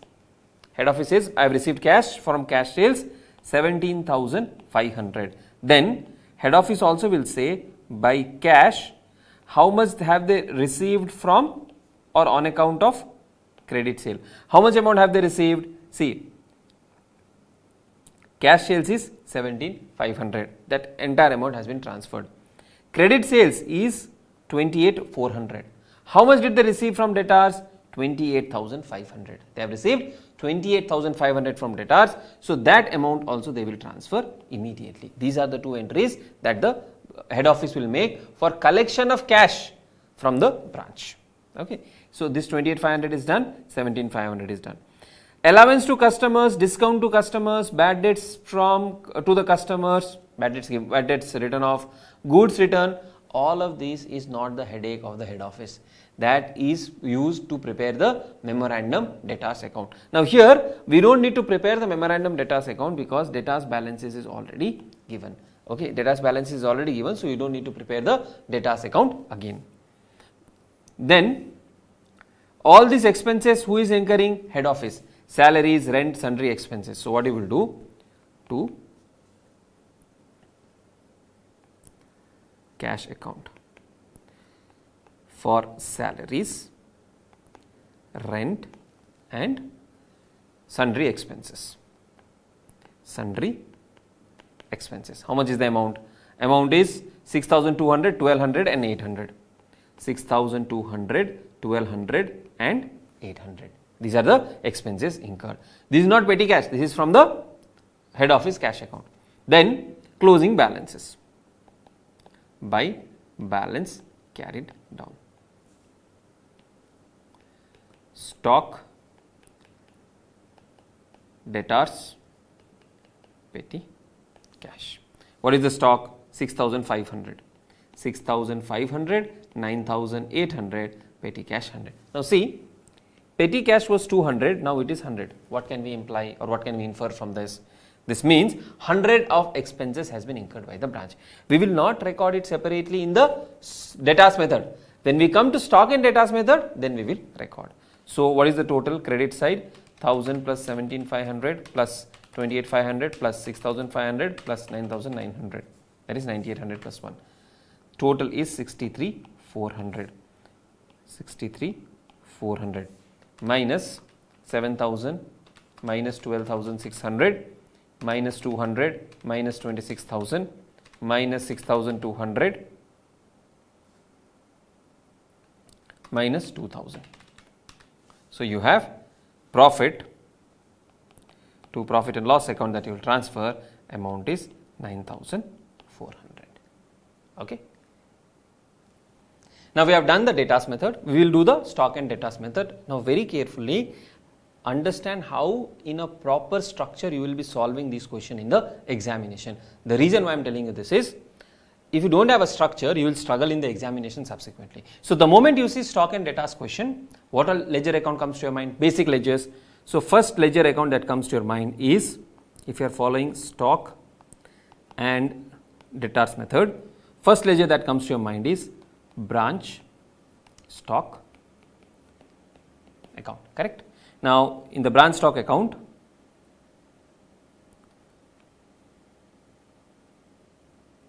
you will pass some entries.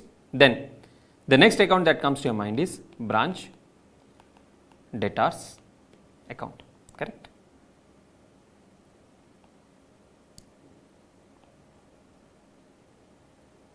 Then, next account is branch expenses account.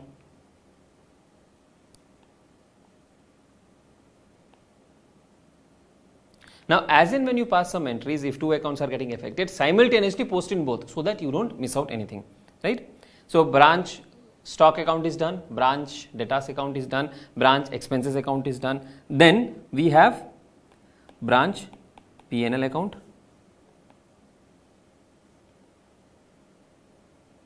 okay, branch P&L account. Then if required, cash account and all, as and when the requirement comes, we'll do that, okay. Branch stock account, stock opening balance is given 7,000, we'll post it in branch stock. We'll post it in branch stock account. Debtors 12,600 in debtors account, and petty cash is also there 200. We'll prepare a petty cash account as well because balance is different. So 7,000, 12,600 and 200.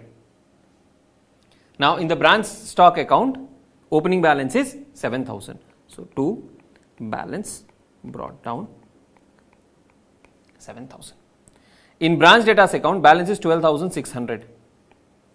So here you would say to balance brought down how much?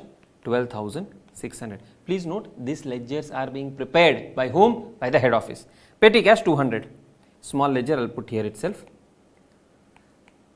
This is not the branch main cash. This is a separate petty cash account. To balance brought down 200. Okay. Then, so we posted this opening balance. Now, goods sent from head office 26,000 and goods returned to head office 1,000. So, goods sent to head office 26,000, goods returned from head office 1,000. So, 26,000 is sent, 1,000 is returned. Whatever we send to the branch, it will increase the branch stock account. So, we will debit the branch stock account and credit goods sent to branch account 26 and 1. So, in the branch stock account on the debit side you will write to goods sent to branch account 26,000, same entry came here also, and goods returned from branch 1,000 by goods sent to branch account 1,000. Though it is not required to prepare in this case, even if you don't prepare, your answer doesn't change, we will also prepare this goods sent to branch account, goods sent to branch account. Now, whenever I am sending goods to branch account, on the credit side I will post by branch stock 26,000 to branch stock 1,000. Okay. Then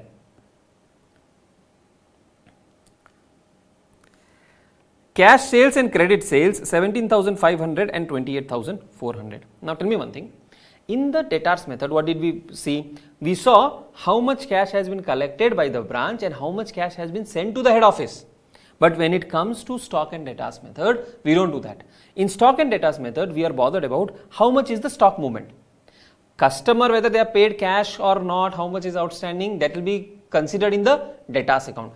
In the stock account, we are seeing what is our sales. So, credit cash sales is 17,500, credit sales is 28,400. So,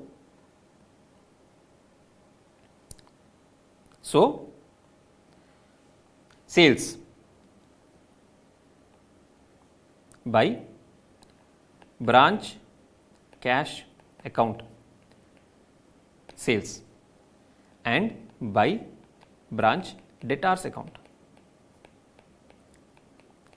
sales. Though in some solutions you will see by sales, that is not the correct entry because we are not selling. This is not head office sales. This is branch sales which we are recording in branch stock account. So, cash sales is how much? Cash sales is 17,500, credit sales is 28,400. So, 17,500 and 28,400. Now, branch cash 17,500, If you want, I will prepare the branch cash account as well.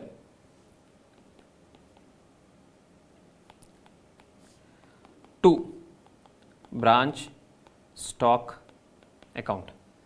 How much is the cash sales? See, here we have posted on the credit side 17,500. Cash account debit by 17,500. This you will immediately transfer to head office, correct or not? So, by HO cash account or by just cash account. This HO, even if you don't write, it is understood. Cash account means head office cash account. How much is that? 17,500, because we transmit. Okay, then, so we are done with sales, both the sales are done. Then, allowances to customer 200, discount 1400 and bad debt 600. Now, is that something to do with the stock account? No. That is the discounts, bad debts, allowances given to the customers. So, that we will record in the debtors account, branch debtors account. By, now please note, here we will not write by bad debt, by discount and all of that. Here we will say by branch expenses. In that we have allowances. How much was the allowance? Allowance is 200, discount is 1400, bad debt is, allowance is 200. Then discount and then bad debt. Bad debt is 600, discount is 1400. Bad debt is 600, discount is 1400. We have posted in branch account. We have posted in branch debtors account. Against what? Against branch expense. So, same thing we will record in branch expenses to branch debtors account. Allowances, discount, bad debt. Bad debt was 600, discount was 1400, allowances was 200. Same thing we have posted. So, see this, whatever we have posted here, right, this number, this comes to the debit side of branch expenses account. Okay, so that is what you need to understand. Done. So, we are done with branch expenses. Now, goods returned by customers. If goods has been returned by the customers, stock at the branch has increased. So, you can say to branch debtors, amount is how much? Amount is 500. Amount is 500. Immediately in the branch debtors account on the credit side, you can post by branch stock. How much? 500. Okay. Then salaries and wages, rent and rates, sundry expenses. So, these three expenses, salaries and wages, rent and rates and sundry expenses, who has paid this? Head office has paid this from head office cash. Now, typically what would be the entry for expenses? You would say expenses to cash. But here we are incurring these expenses for whom? For branch. Now, think logically as head office. Head office has paid salary for the branch people. Okay. Now, if you have paid salary, whenever you pay something, what is the credit thing you do? What is the account that you will credit? You will of course credit cash account or bank account or at the most creditors. But assume you have paid the salaries. So, you would say salaries to bank. But here these are not my expenses. I am the head office. These are not my expenses. These are whose expenses? Branch expenses. So, I will say branch expenses debit to cash. Okay. So, the entry will be branch expense debit to cash. Salaries, rent, sundry expenses. Okay. Sometimes what may happen is head office may say total salaries to bank, then branch expenses to salaries. That entry is also possible, but don't get don't try to make it more complicated for you. One thing what can happen is head office can do one more thing, saying that salaries head office plus branch debit to cash or bank. First they can book the full salary. Second what they will do is they would say branch expense to salaries whatever is pertaining to branch account. So, in effect what happens? Say for example head office is 1000, branch is 100. So, here it is 1100, here also it is 1100. Then branch expense 100, what they will say 100 and credit salary is 100. Net effect what has happened? This is 1100 minus 100, this has become 1000, this is 100 and this is 1100. Okay, that also can be done. But for examination, generally questions will be based like this. So to cash, salaries, rent and sundry expenses. So salaries, rent, sundry expenses 6,200, 1,200 and 800. 6,200, 1,200 and 800. Done. So these are also done. Cash received from sundry debtors. Who paid? Debtors paid to the branch. How much? 28,500. So in the debtors account you will say by branch cash account. How much did they pay? They paid 28,500. They paid how much? 28,500. We missed to post the sales entry. So here you will have to branch stock account. How much? This 28,400. So that 28,400 will be posted here. Okay. So we are done with this cash received from sundry debtors 28,500. So that cash received you can post it to the branch cash account. To branch debtors account 28,500. 28,500 only, no? 28,500. This also will be immediately transferred to head office. So head office will say, I have received cash from branch cash. So by cash 28,500. So think of it, this entry is like cash account to branch cash account. So cash account means we have received in the main cash account and it has been transferred from the branch cash account. Then closing balance of stock 6,500 by balance carried down. How much is this? 6,500. Then debtors 9,800, petty cash 100. Balance by balance carried down 9,800. Just if you see 12,600 plus 28,400, 41,000. 1,400 plus 600, 2,000, 2,200, 2,700, 2,700 plus 500 plus 28,500 plus 9,000.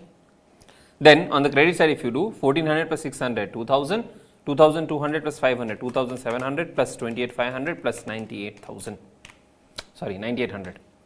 31,200 plus 9,800, 41,000. So this also is 41,000. So tallied. In case if the ledger has not tallied, there could be some hidden information. For example, bad dates, discounts. Okay. So looking at the question, we have to do an inference as to what does that mean, right? Petty cash by balance carried down 100. 200 has become 100. Nothing fresh has been received from the head office. The difference of 100 is nothing but expenses. Correct? So what we can do is we can actually move this down slightly. By branch expenses, petty cash expenses 100. This 100 will post here to petty cash account 100, right? Now what is the total of branch expenses? 1,400 plus 1,600, 2,200, 2,200 plus 800, 3,000, 3,000 plus 7, 10,000, 10,400, 11,400. Sorry, 10,500. This is not 1,000. By P&L 10,500 branch expenses. Here in the branch stock account 17,500 plus 6,500, 24,000, 25,000, 25,000 plus 28,400, 53,400, 53,400 minus 33,000 minus 500, you get 19,900.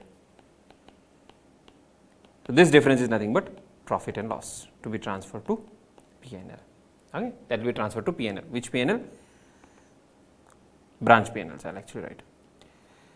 This will be transferred to branch P&L 19,900.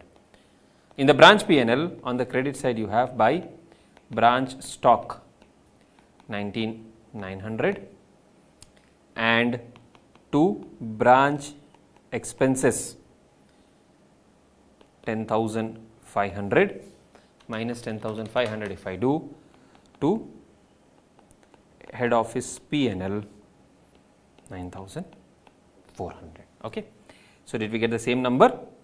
9,400, right? So, we are done with branch debtors account, petty cash account, branch expenses, branch P&L. Now, what happens to goods sent to branch account? 26,000 we sent, 1,000 returned.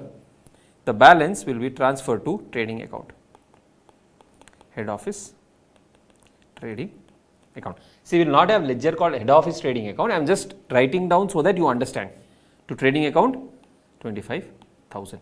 This much amount will be reduced from what? From the purchases by crediting this amount to the trading account, or you can reduce from the purchases also.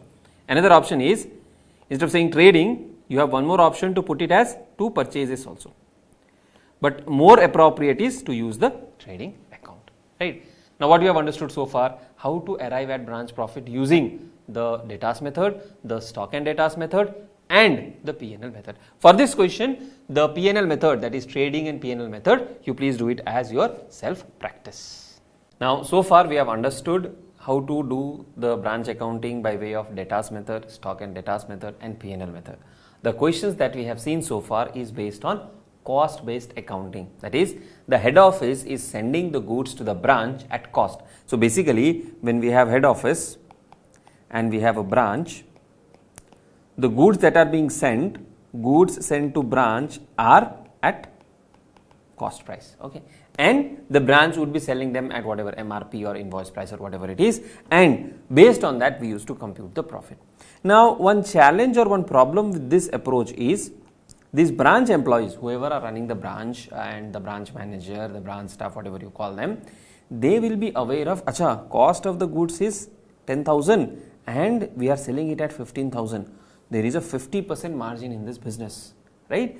Now, the moment these branch employees or the branch manager, they start realizing that there is good scope in these kind of business, one fine day they will come and tell the head office, we don't want to do this business, we don't want to run your branch, we will just shut down this branch, and independently under some other name or with some other people, they will start the same business. So, the head office does not want the branch staff to know that what is the profit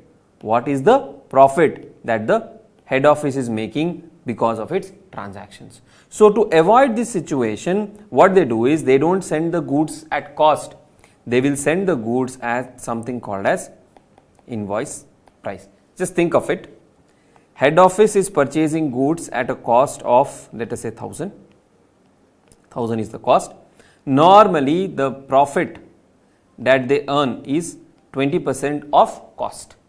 What is the cost? What is the profit? 20% of cost. So, how much will be the profit? Profit will be 200. So, invoice price will be 1,200.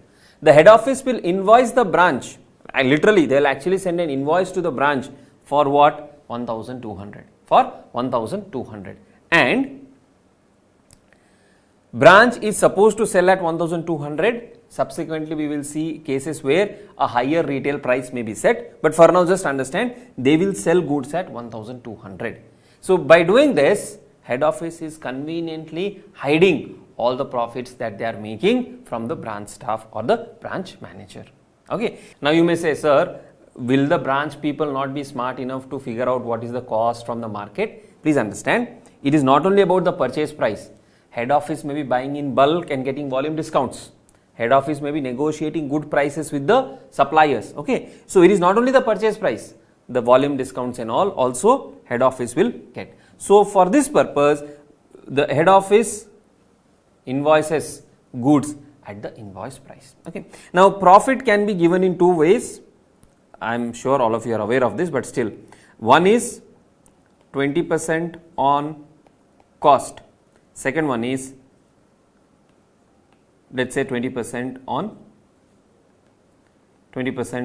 selling price.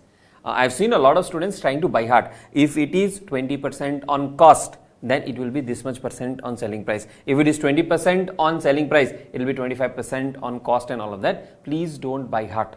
Okay, please don't by heart. I will tell you how to logically approach this scenario.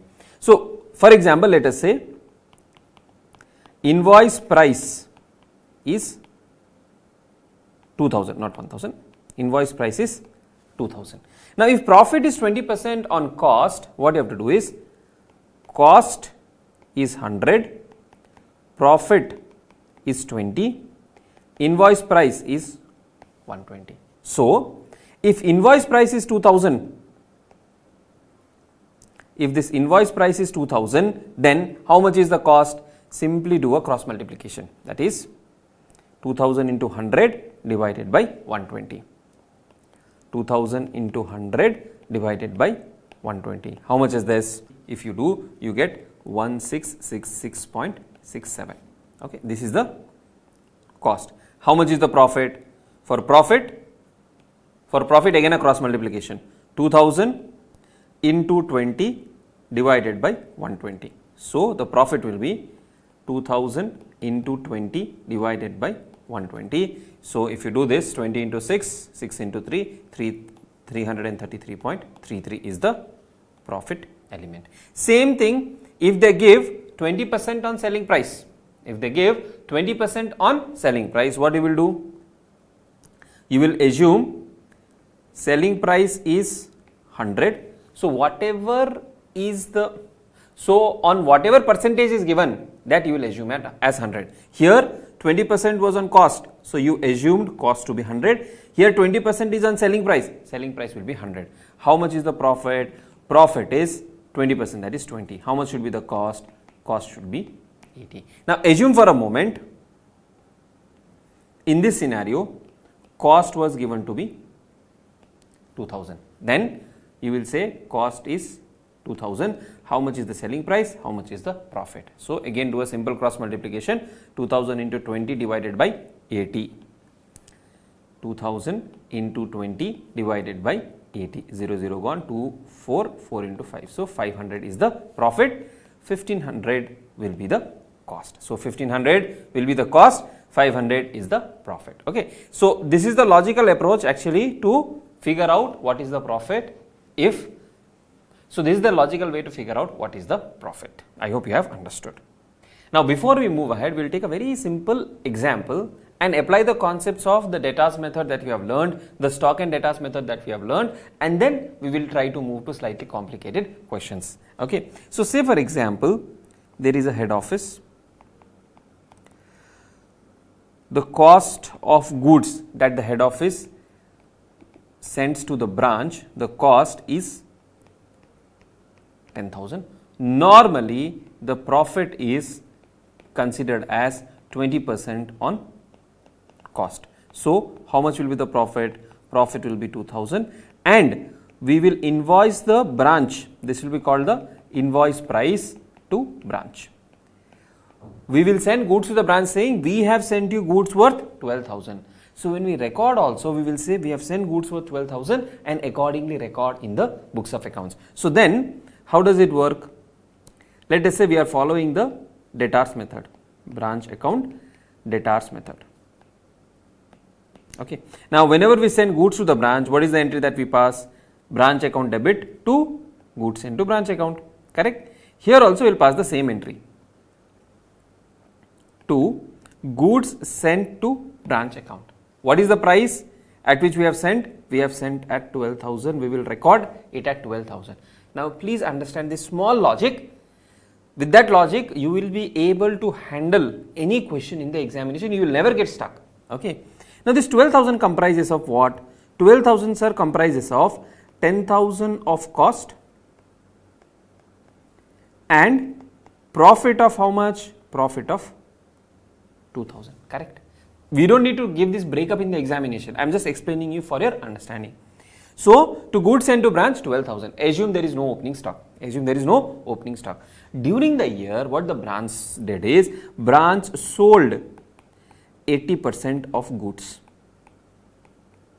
Branch sold how much? 80% of goods and immediately sent the money back to head office.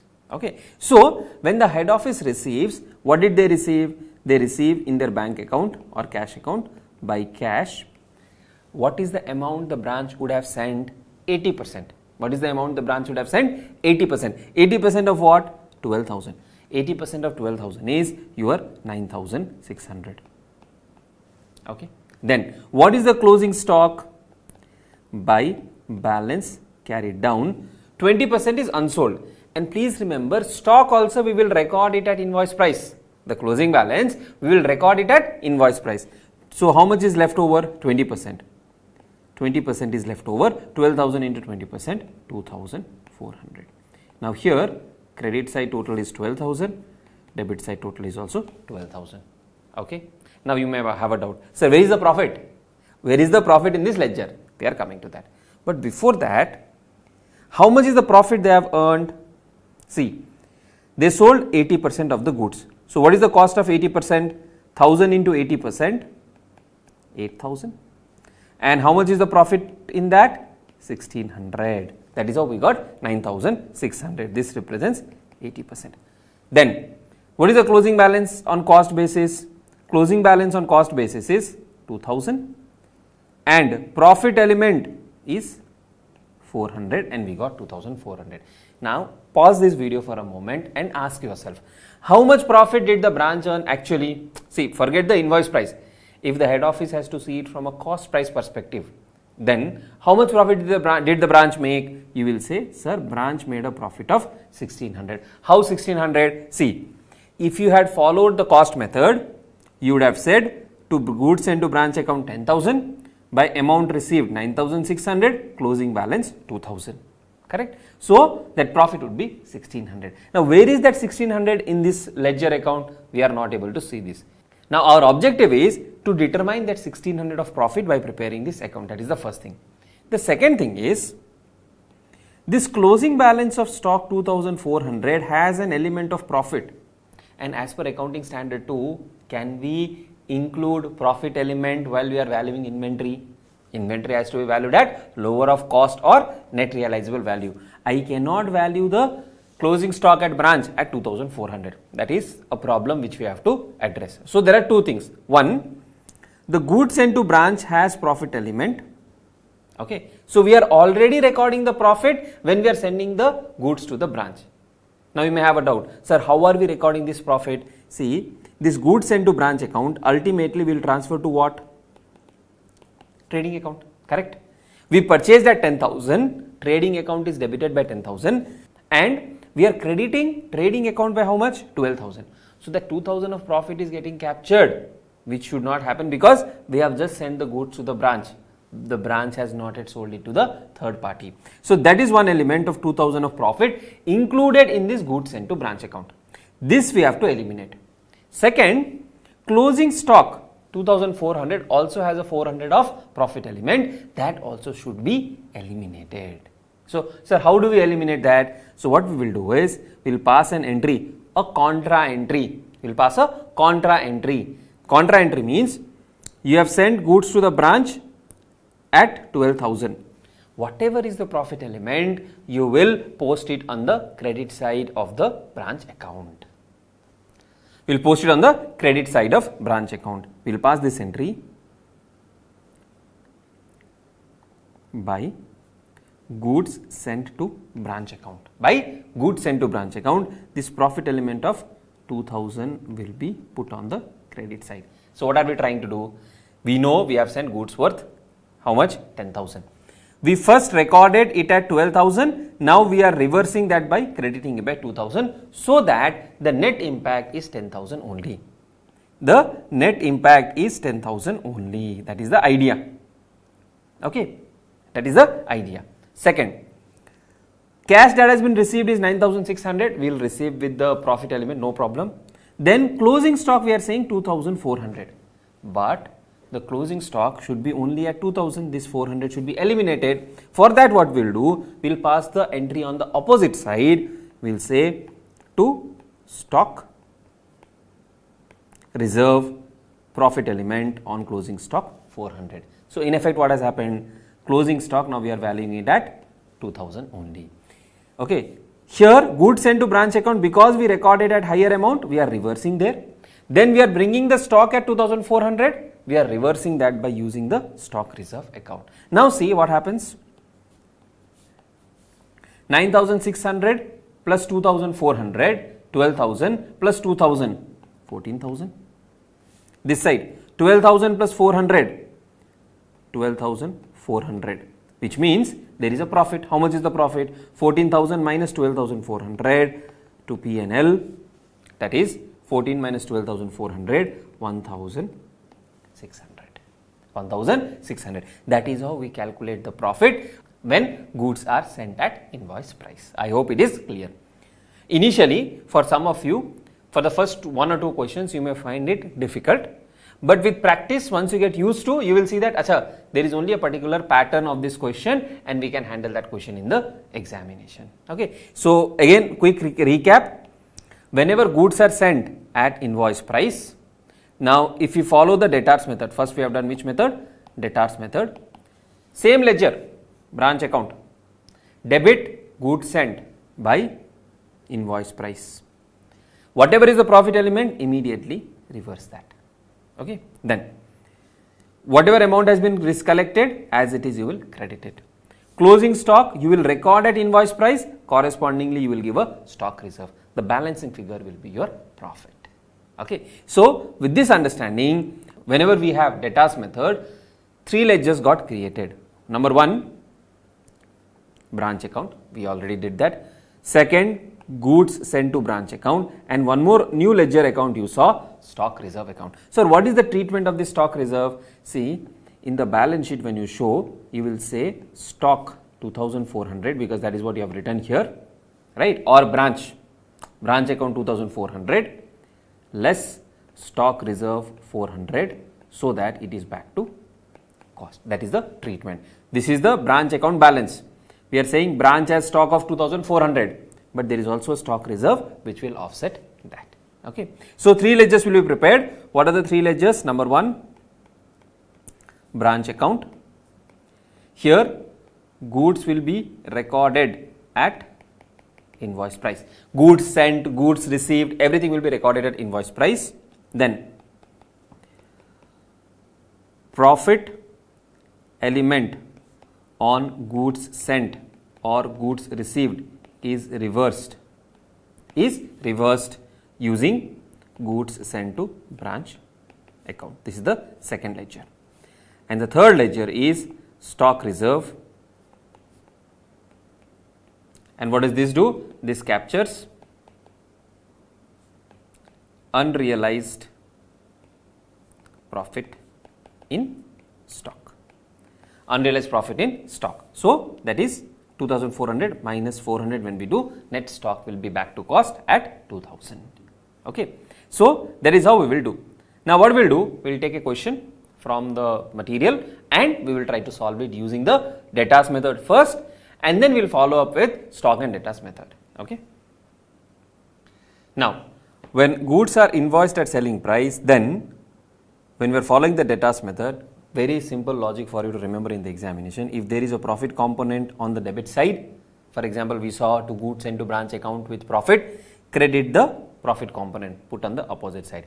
If closing stock has profit element, put it on the debit side. If opening stock has profit element, opening stock has profit, put it on the credit side. So if there is a profit element on the debit side, immediately we'll put it on the credit side. Sir, what is the logic to do this? The reason to do this is basically to bring down the accounts on the cost basis.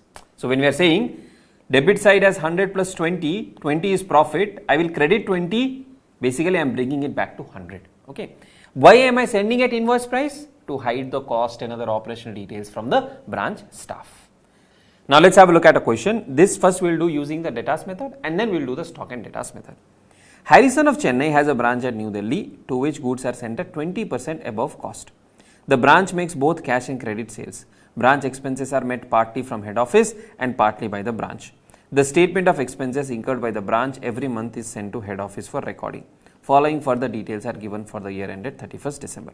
Generally, if the head office is meeting some expenses and cash is being remitted back to the head office, it is a case of a dependent branch. Okay, that is one small trick you can keep in mind.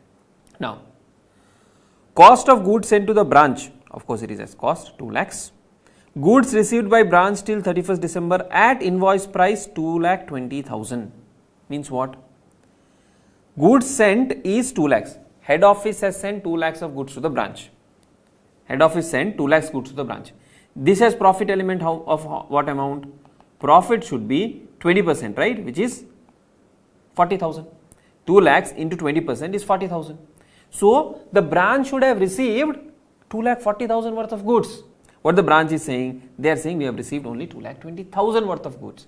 What happened to balance 20,000? They might be in transit. Then credit sales for the year at invoice price 1,65,000. So this includes profit element as well. Sir, is it mandatory that the branch sells at invoice price? May not be necessary. Sometimes they may give discount, sometimes they may sell at a higher price. It purely depends on what is the head office instruction. Okay. If nothing is mentioned, we'll assume they are selling it at invoice price, or if separate sales number are given, we'll directly take those sales number. Cash sales at invoice price 59,000.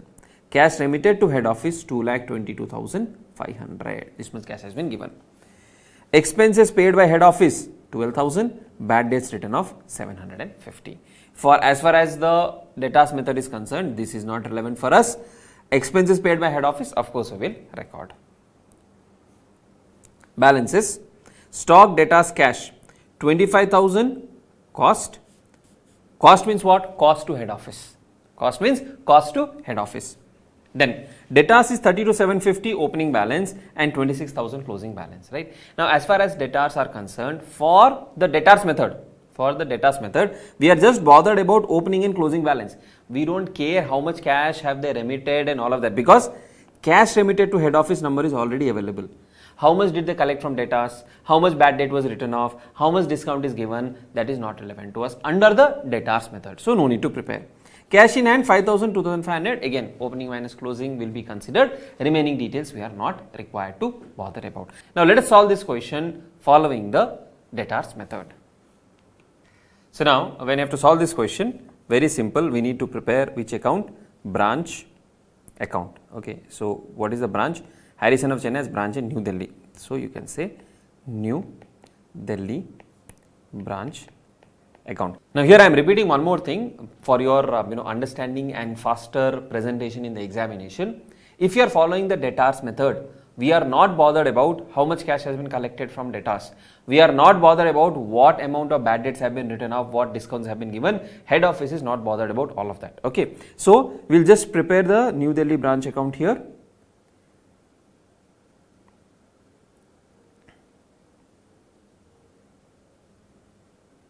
Okay. Now, first, opening balances. Stock, debtors, cash in hand. Please remember, this stock has to be recorded at invoice price. So, first entry would be to balance brought down. Stock. Now, stock is 25,000 at cost. We need to record it at invoice price. Invoice price is 20% profit on cost. So, stock will be 25,000 into 120%, or you can do 25,000 plus 20% also, same thing. So 25,000 into 120%, this number comes to 30,000. Then debtors 32,750, cash 5,000. Now the moment you see a profit element on the debit side, you will credit it. It can be by balance brought down stock reserve or by stock reserve, whatever you want to write.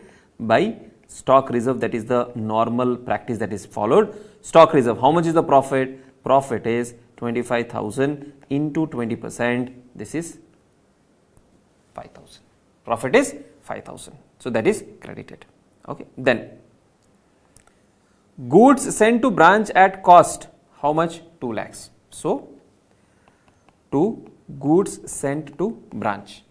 At cost it is given. So at invoice price it will be 2 lakhs into 120%, 2 lakhs 40,000. Sir, but they have not received fully. Head office doesn't care. Head office has sent, we have sent. It is branch responsibility to collect. Okay. Then this has profit element of 20%. Immediately credit it. Otherwise you will forget. How will we pass to goods sent to branch? By goods sent to branch, profit on goods sent. This is also called loading. Okay, the terminology called loading. Loading is basically adding profit element on cost. That is called loading. So how much is that? 20% of 2 lakhs. 20% of 2 lakhs is 40,000. By doing this, what are we ensuring? This invoice price accounting we are bringing down to cost based accounting. Then goods received by branch till 31st December at invoice price 2,20,000. Okay. Credit sales for the year at invoice price. Are we bothered about this? No. Cash sales, are we bothered about this? No. Because we already have cash remitted to head office. If this cash remitted to head office was not given, then we would have calculated how much is the cash sales, how much is the cash collected from customers, and have done the accounting. Under debtors method, I am only bothered about what I have sent to the branch and what the branch has sent back to me. So what have they sent back to me? 2,22,500. So this you will simply pass an entry by cash or by bank. How much is the amount? 2,22,500. 2,22,500. Okay. Then expenses paid by head office. Definitely we will record to bank expenses. How much is the expense? Expense is 12,000. Expense is 12,000. That definitely we will record. Then bad debts written off under debtors method we are not bothered about. Then come to closing balance. By balance carried down. Now what are the balance that we have carried down? One is stock. Stock at invoice price is 28,000. Now this stock is the stock at the branch. Remember, 2 lakhs goods were sent and at invoice price they have received only 2,20,000, means 20,000 at invoice price is still in transit. I am repeating this once again for a better understanding. Invoice price that said they should have received goods was 2,40,000. They should have received 2,40,000 worth of goods. How much did they receive? They receive only 2,20,000. Where is the balance 20,000? It is in transit. That 20,000 is cost price or invoice price? It is invoice price, and we record based on invoice price. So 20,000 is in transit and 28,000 is at hand. So stock at hand 28,000, stock in transit 20,000. Sir, why are we crediting stock in transit? See, here we have debited the full amount, right, and some part of it they have sold. This is the balance that should be with the branch or in transit. Okay. Then debtors 26, cash 2,500. Debtors 26,000, cash 2,500. Okay, simple to record. Now the moment we have profit element, what do we do? On the other side you will say to stock reserve. To stock reserve. How much is the stock reserve? See, 48,000 is at invoice price. So cost is 100, profit is 20, selling price is 120. At selling price, inventory is 48,000. How much is the profit? Do a simple cross multiplication. 48,000 into 20 divided by 120. So 48,000 into 20 divided by 120. 20 into 6, 6 into 8. 8,000 is the stock reserve. Once you're done with this, we can calculate the profit now. So on the credit side, 5,000 plus 40,000, 45,000 plus 222,500 plus 48,000 plus 26, 28, 28,500. The total comes to 3,44,000. 3,44,000 minus on the debit side 30, 35 minus on the debit side 30 plus 32, 62, 62 plus 5, 67, 67, 750. If you are not comfortable totaling orally, please use your calculator. Okay, don't try to be a hero in the examination. In the class you can try, that will sharpen your brain. In the class try to do manual calculations, it will actually make you a better thinker, you will be able to analyze data better. But in examination, please use calculator. Minus 2,40,000 plus 20, 2,60,000. So the profit comes to 16 16,250 to P&L. This is the amount of profit. Okay. So simple to understand, just that you have to ensure wherever there is profit, stock reserve, goods sent to branch profit, loading or profit on goods sent, reverse, closing stock profit, stock reserve, reverse. That is what you have to do. Okay. Now we have understood the debtors method. In the debtors method, you also have two accounts. One is goods sent to branch account. Here you will say by branch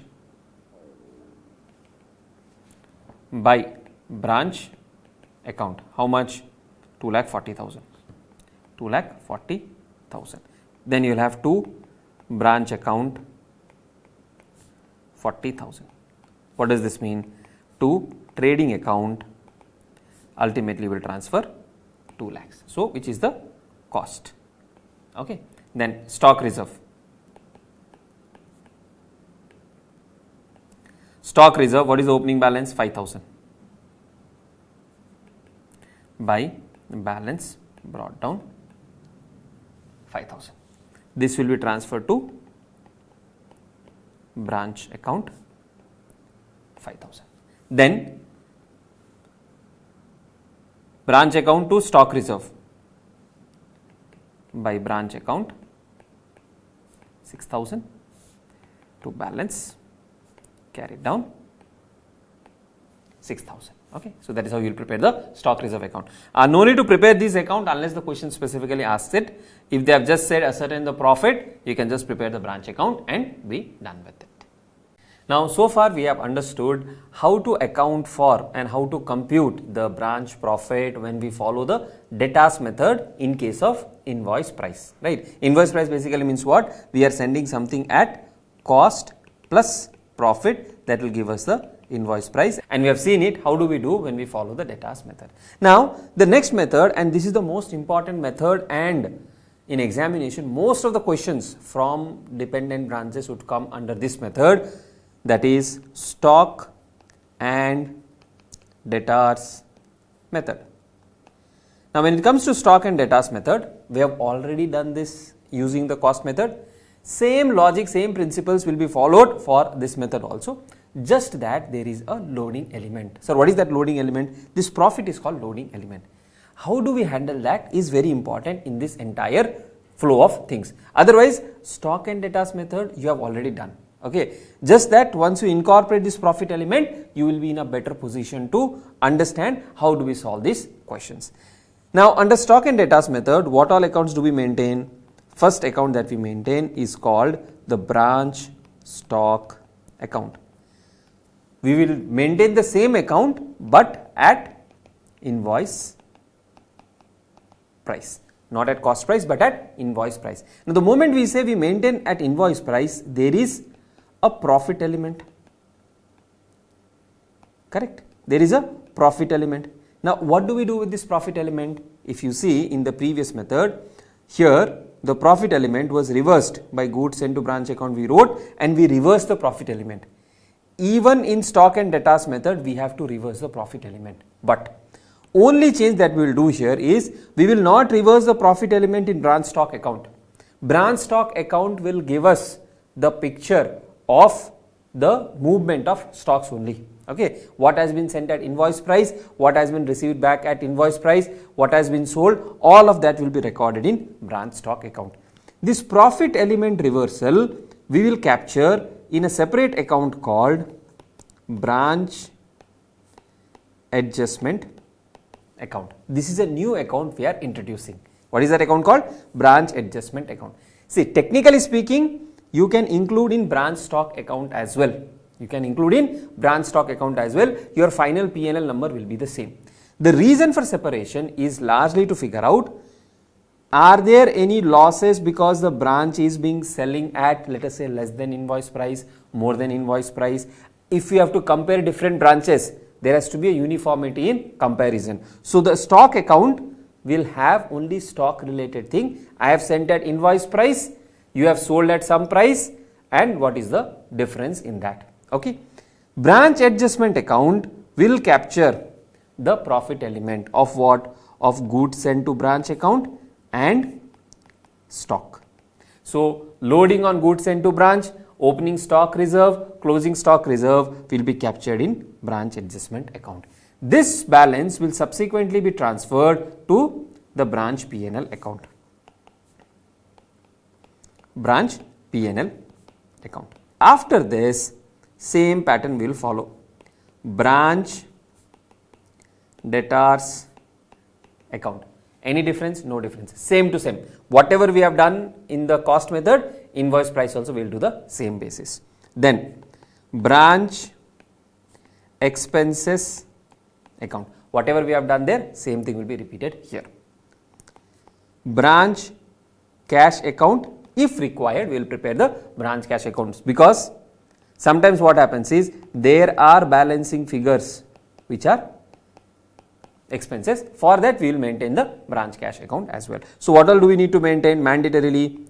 Branch stock account, branch adjustment account, branch debtors account, branch expenses account, branch cash account, and branch P&L account.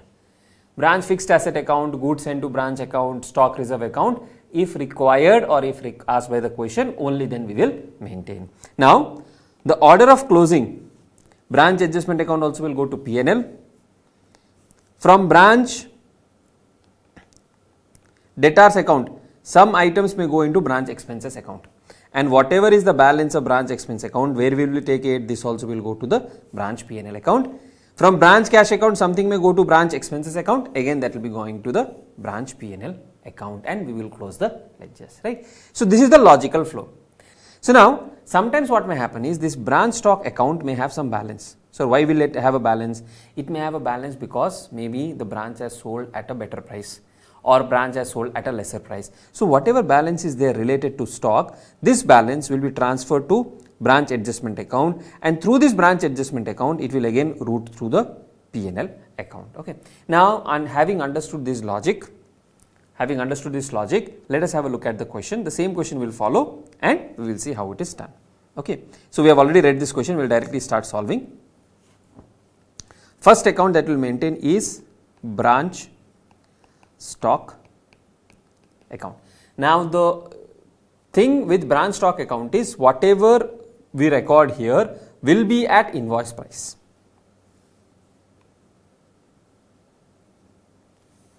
Okay. So now, branch stock account. Cost of goods sent to branch at cost, that is cost of goods sent, we will take the invoice price, but again first we will take the opening balance. What is the opening balance? 25,000 at cost to balance brought down. Will we take 25,000? No, we will take 25,000 into 120%, that is 30,000. Same thing what we have done in the debtors method. Then goods sent to branch at cost, we are not bothered about cost, we are bothered about invoice price. To goods sent to branch, how much is that? 2 lakhs into 120%, 2 lakhs 40,000. Now there is a profit element. This profit element we have to eliminate. So now in the goods sent to branch account, there is a profit element. This profit element we have to eliminate. Okay. You have to make a practice that the moment you record this entry, immediately eliminate it, so that you don't forget it in the examination. How will we eliminate it? We will eliminate it through an account called branch adjustment account. Which account? Branch adjustment account. Now the entry that we will pass here is, we have to nullify the effect from goods sent to branch account, because goods sent to branch account has a higher amount. So 40,000 will be removed from goods sent to branch account and recorded in branch adjustment account. So you will say by goods sent to branch account, how much? 20% of 2 lakhs, that is 40,000, the profit element. Okay. Goods has been sent. Then goods received by branch till 31st December at invoice price is 220. Balance 20,000 is what? Balance 20,000 is goods in transit, we have already discussed. Credit sales for the year at invoice price and cash sales for the year at invoice price 165 and 59. So credit sales by branch debtors, correct? Branch debtors, we have sold them. What is the number? The number is 165. 165. Immediately open branch debtors account. In the branch debtors account to branch stock account 165. We need the opening balance also. To balance brought down. How much is the balance brought down? The balance brought down is 32,750. 32,750. Okay. Then cash sales 59,000 by branch cash account. How much was that? 59,000. Okay, 59,000. Now branch cash account, they have not remitted the full cash. They have not remitted the full cash, or we do not know how much cash has been remitted, and there is no petty cash. So it is better to maintain the cash account also. So let us maintain the cash account as well. Branch cash account to balance brought down 5,000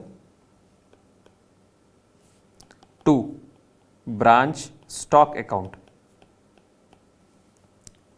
because here you have recorded by branch cash account, here branch stock account 59,000. In case you are finding difficulty in following the logic of these entries, just think of it. This particular entry, branch stock and branch cash, how did it come? Okay, we have sold the goods, stock has gone out, so we will credit the stock account. What has come in? Cash has come into the branch, so we will debit the branch cash account. So that is how the entry is, branch cash to branch stock. 59,000. Okay. Then cash remitted to head office 222,500. 222,500 has been sent to head office. So this goes out from cash account by cash account 222,500. This cash account, again I am repeating, it is head office cash account. Okay. Then expenses paid by head office 12,000. Now this expenses paid by head office is recorded where we are incurring expenditure, branch expenditure. So branch expenses debit to cash account. So let us open the branch expense account. To cash account, how much? 12,000. Bad debts written off 750. Now bad debts written off will come where? In branch debtors account by branch expenses bad debts. How much was that? 750. Is there anything else here? No, there is nothing else. Then debtors closing balance we have 26,000. So in the debtors account we have by balance carried down. How much is the closing balance? 26,000. Now we do not know how much cash has the debtors given us. That will be the missing number in this ledger. So if you do the total on the debit and the credit side, total on the debit side is 165 plus 32, 197,750. 197,750 minus 26,750. If I do, I get by cash, by branch cash, the customers have paid us 1,71,000. This is what? This is a balancing figure. This is the balancing figure. They have paid us 171. Now this entry has to come here also to branch debtors account 171,000. Okay, so you can see here 171,000, corresponding impact coming here 171,000. Then we have closing balance of cash 25,100. So cash account by balance carried down 2,500. We have posted all the entries. Now there is some difference in this account as well. What does that difference indicate? That difference we can assume is the branch expenses, because there is no other information. So 171 plus 59, 180, 180, 230, 235. Debit side is 235, credit side is 235 minus 222,500 minus 2,500, 10,000. So balancing figure is how much? 10,000. This 10,000 of balancing figure is what? is our branch expense. So, by branch expense 10,000, this immediately you post in the branch expense account. And one more thing, this bad debt also we need to post in the branch expense account. So, to branch debtors 750, to branch cash 10,000. This will be transferred to P&L. This entire balance will be transferred to P&L. Okay. Have we covered all the entries? Yes. Only thing left is the closure of stock account. So, we will close one by one. What is the closing stock? Closing stock is 28,000 invoice price here and 20,000 invoice price here. So, you would say branch stock by balance carried down. How much? 20 plus 28, 48,000. 48,000. Now, this 48,000, does it have profit? Yes. This 30,000, does it have profit? Yes. These two profit impact also we should nullify. Where will we nullify? See, in the debtors method, we nullified it in the debtors account itself, in the branch account itself. Whereas here, this nullification will happen where? This nullification of this 30,000 and 48,000, both of this will be given to branch adjustment account. So, whatever has come on the debit side, credit it by stock reserve. How much is the amount? 25,000 into 20%, 5,000, 25,000 into 20%, 5,000, and 48,000, how much is the amount there? To stock reserve, this is 48,000 into selling price is 120, profit is 20. 48,000 into 20 divided by 120, we get 8,000. This is 8,000. I think we posted 6,000 above here. So, this is not 6,000, this is 8,000, this also is 8,000. Here we did it correctly. Okay. Sometimes we make mistakes while copying as well. So, 8,000 is the number. The first thing you will do, you will close the stock account, branch stock account you will close. 30,000 plus 240 is 270 on one side. So, here we have 2,70,000. Okay. On the other side we have 165,000 plus 59,000 plus 48,000, 272. So, 272 is higher. 272,000 is the credit, debit is 270, so 2,000 is the balancing number. Now, what does this indicate? Generally, that the branch has sold at a price higher than the invoice price. To branch adjustment account, this number will be transferred to branch adjustment account. Immediately post it on the credit side of branch adjustment account. So, in the branch adjustment account, we have by branch stock, how much? 2,000. So, the here total becomes 40, 45, 47.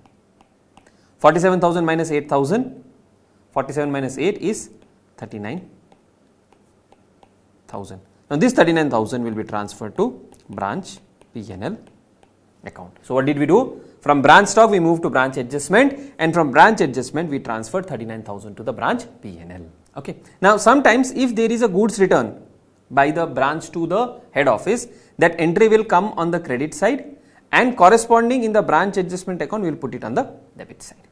Okay. Then, so branch adjustment account is closed. This amount of 39,000 will go to branch P&L account. So, come down to the branch P&L account, branch P&L account. So, here you will get amount from by branch adjustment account 39,000. Then, branch debtors account we have already closed. Branch cash account we have already closed. Branch expenses account 12,000 plus 10,000, 22 plus 750, 22,750 will be transferred to P&L. To branch expenses account 22,750. So, 22,750 minus 39,000 we get 16,250. To P&L account 16,250. So, this will be incorporated in the head office P&L. Okay. So, you see Branch debtor account is so simple method to follow. So you see, the debtor method is so simple to follow. Just prepare one ledger, you get 16,250 as profit. Stock and debtors method, so many ledgers. Branch stock account, branch adjustment account, branch debtors account, cash account, expenses account, P&L account.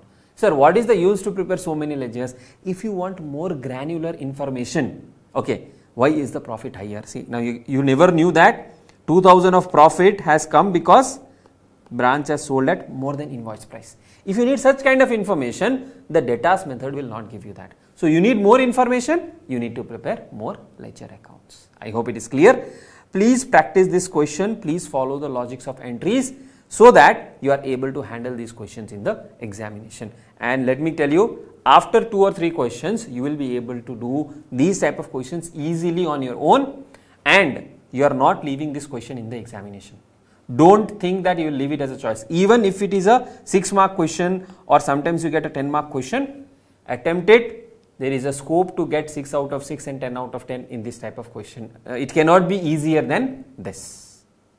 Now, so far we have seen how to compute the profit or loss of a branch by using the debtors method and the stock and debtors method. Now we will do the P&L method, that is the trading and P&L method. This is the most simplest. So what do we do here? We will simply record all the goods sent to branch, all the opening stock, etc. at cost, even the closing stock at cost, goods returned at cost. When you do that, the trading P&L account will be prepared. Okay, so here it is very simple. To opening stock. How much was the opening stock? Now, if you see the opening stock here in the question, opening stock at cost is 25,000. Closing is 28 plus 20, 48,000. In that 8,000 of profit element we had calculated. So, opening stock will be at 25,000. Closing stock. How much is the closing stock? Closing stock is 48,000 is the invoice price. This represents 120. How much is 100? So 48 divided by 12 for the 48, 40,000. Then sales. Now whatever are the sales, you will record at actual value. There are some cash sales and there are some credit sales. So if you look at the question, cash sales and credit sales, 165 credit, 59 cash. So 59,000 is the cash sales, 165,000 is the credit sales. Okay. Then do you have any other information? No, we have goods sent to branch. To goods sent to branch account. How much is the goods sent to branch? Again at cost only. Okay. So goods sent to branch at cost is 2 lakhs. So you will record it at 2 lakhs only. So if you total it, 59,000 plus 165,000 plus 40,000, you get 264. Minus 225, if you do, you get 39,000. So gross profit to gross profit carried down. How much is that? 39,000. This gross profit, you will bring it down on the credit side. You will say by gross profit brought down. How much is the number? 39,000. 39,000 here, 39,000 here. Okay. So nothing complicated so far. 264,000. Then there are some expenses incurred. What are the expenses? To bad debt. Bad debt, if you look at the question, is 750. Then to branch expenses paid by branch and paid by head office. I think branch paid 10,000 and head office paid 12,000. Okay. So if you do this, 39 minus 22,750, you get 16,250. To profit and loss account of head office, 16,250. Simple and straightforward, nothing complicated. Okay. Now, exam you will not get such easy questions. As we move ahead, you will have more complications, more adjustments, and that is where our practice will be helpful.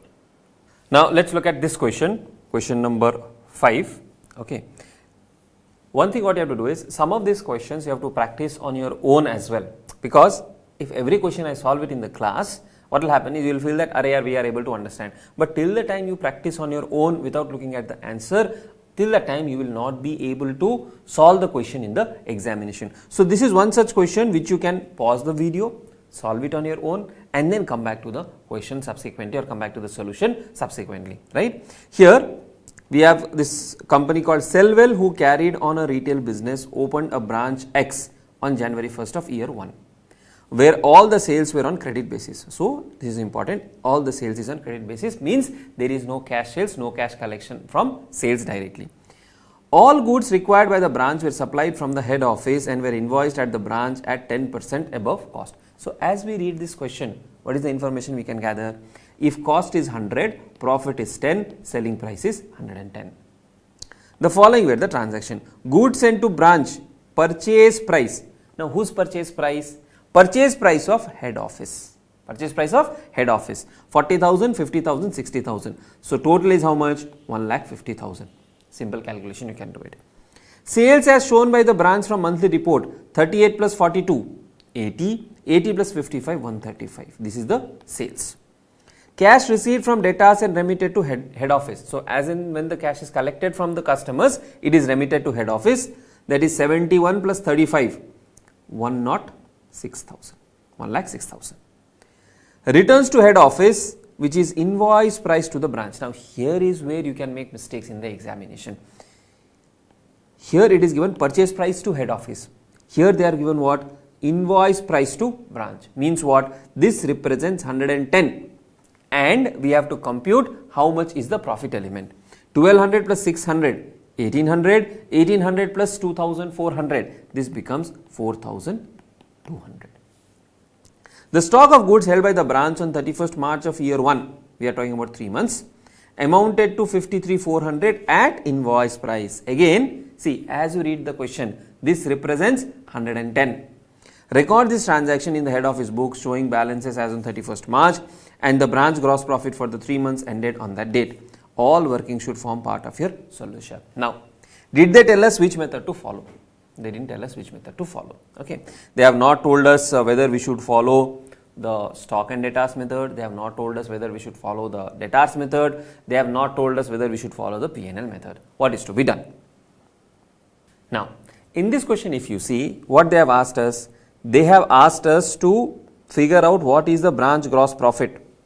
What is the branch gross profit? And they have not told net profit. Okay, they have not told net profit. Now, in this specific question, if you see, there are no other specific expenses, which means my gross profit will be equal to net profit. My gross profit will be equal to net profit. So, which method can I follow? I can follow the debtors method also. I can follow the stock and debtors method also. Okay, which one is easier? Debtors method is easier. So, we can follow debtors method. If they have asked gross profit and net profit, and if there are other expenses involved, then in that case it is advisable to follow stock and debtors method in the examination. Okay. Now, when we follow the debtors method, what do? We will simply debit the branch account with goods sent at invoice price. Immediately we will also reverse the loading part or the profit part. So, first, goods sent to branch, what is the cost price? 150. Sent at 10% above cost. So, you can directly do 150 into 1.1, 1,65,000. So, goods sent to branch 1,65,000. Okay. Then, immediately once you pass this entry, the other thing that you have to do is you have to reverse the entry of what? Of the profit. How much is the profit element? 15,000. 165 minus 150, 15,000 is the profit element which you have to reverse. Okay. Then, sales by branch 1,35,000. Now, when we follow the debtors method, are we bothered about how much sales the branch has made? We are not bothered about it. So, this information we will not consider for branch account.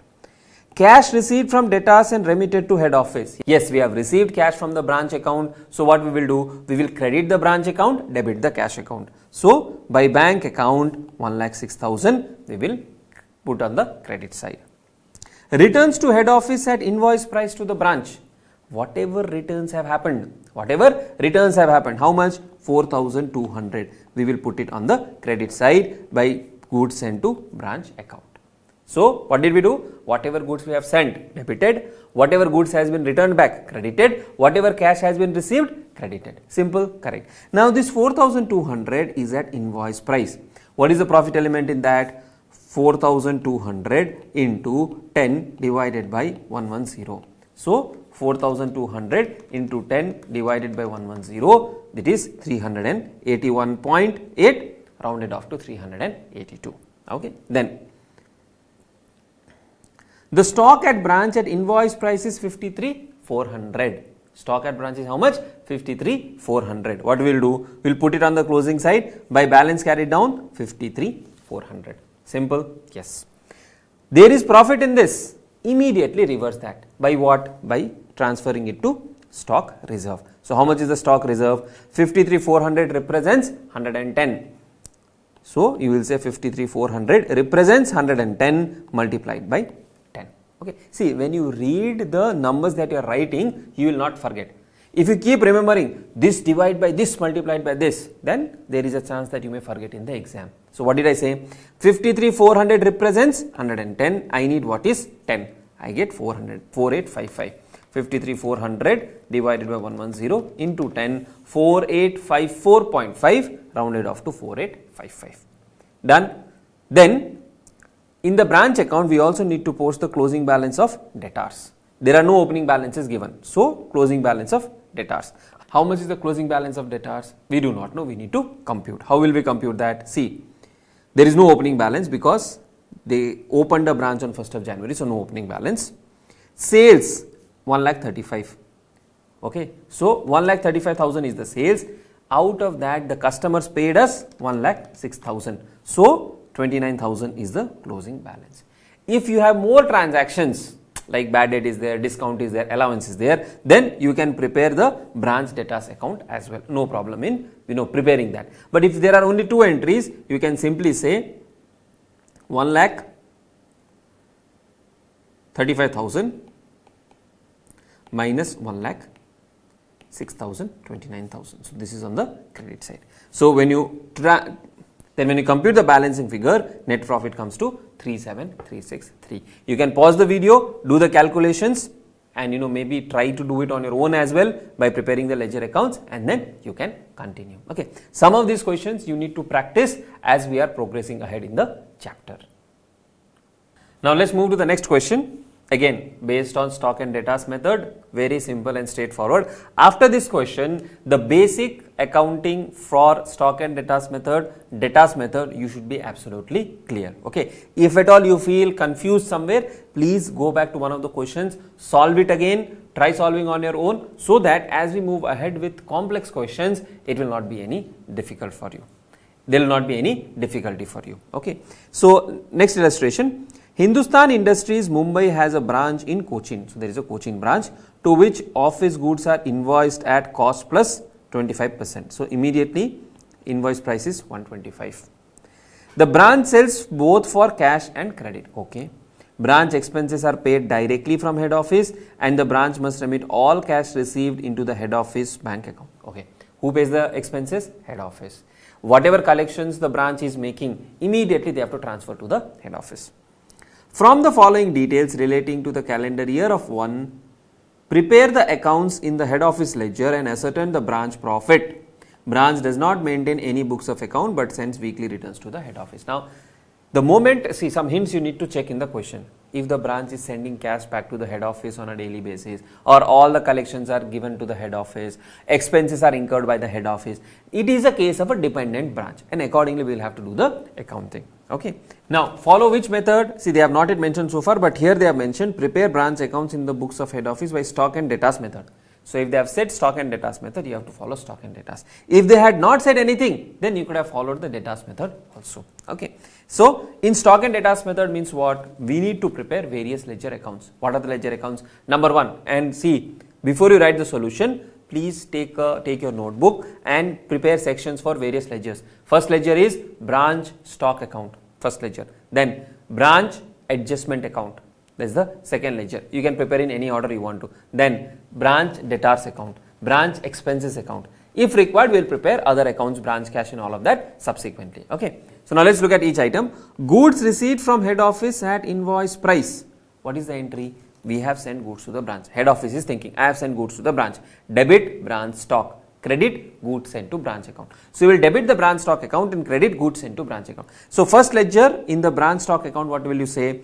To goods sent to branch account, how much? 6 lakhs. Please note, there will be opening stock also. That also we need to record. So, you can leave a space for opening stock and then pass this entry. The moment you pass this, immediately the profit element you eliminate. How will we eliminate? By passing the entry in branch adjustment account. So, this is not stock account, this is adjustment account. In the branch adjustment account, what will we do?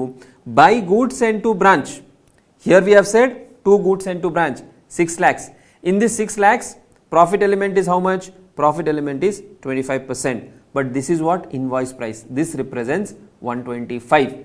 And we need to know how much is 25. So, 6 lakhs divided by 125 into 25, we get 1,20,000.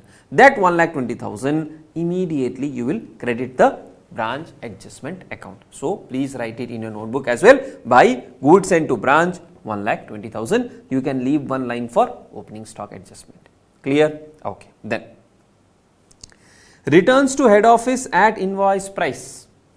Returns to head office at invoice price, 12,000. In the branch stock account, we will record everything at invoice price. This 12,000 will also be recorded. Goods sent is debited here. Goods return by goods sent to branch account, how much? 12,000. Immediately, the profit element also you have to eliminate. So, profit element will be how much? Profit element will be 12,000 into 25 divided by 125. So, 12,000 into 25 divided by 125, you get how much? 2,400. So, to goods sent to branch, 2,400. Simultaneously, when you post, the chances of missing out entries is minimal. Okay. So, 2 things we have done: goods sent to branch, the reversal of loading; buy goods sent to branch, that is the return entry, reversal of loading. Alright. Then, stock at Cochin as on 1st of January of year 1, 60,000. Now, you may have a doubt, sir, is this at invoice price or cost?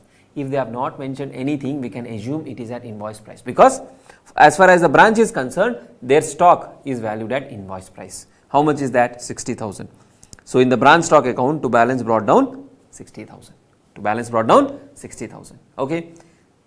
The moment you posted this, what should come to your mind? There is a stock reserve. How much is the stock reserve? 60,000 represents 125 multiplied by 25. If you do, you get a stock reserve of 12,000. You get a stock reserve of 12,000. What do we do with that? We will adjust that in the branch adjustment account. So, in the branch adjustment account, by balance brought down 12,000. The moment you post this entry here, immediately post this entry here as well. So, this is also done. Alright. Then, sales in the year, cash sales 2 lakhs, credit sales 3,60,000. What do we do with cash sales and credit sales? Credit the stock account at the sales value. So, it's 2 and 360, it's 2 lakhs, not 20 lakhs, 2 lakhs and 360. Okay. By bank, cash sales 2 lakhs, by branch debtors account, credit sales 3,60,000. Alright. Then, this bank account here represents head office bank account. We are assuming they have immediately transferred the amount to head office. Okay. Sundry debtors at Cochin on 1st of January, 72,000. Where will we post this? In the debtors account. In the debtors account, balance brought down 72,000. Okay. Then, cash receipt from debtors 3,20,000. See, parallelly we can also prepare the cash account.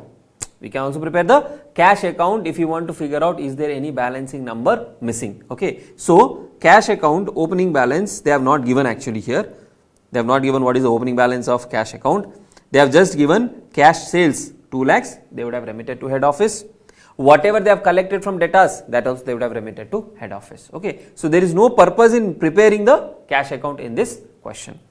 Cash receipt from debtors 3,20,000, credit of the debtors account. By bank account 3,20,000. Simple. Okay. Then, discount allowed to debtors 6,000, bad debts 4,000, sales returns 8,000. Now, sales return 8,000 is there. So, first is discount allowed. What do? We will credit the debtors account, debit the branch expenses account. Now, in some of the questions, what ICAI has done is they have debited this account to P&L account. That is also acceptable. or you can debit it to branch expenses and then transfer to P&L, that is also acceptable. So bad debts in the year 4,000, sales return at Cochin branch 8,000, discount allowed 6,000.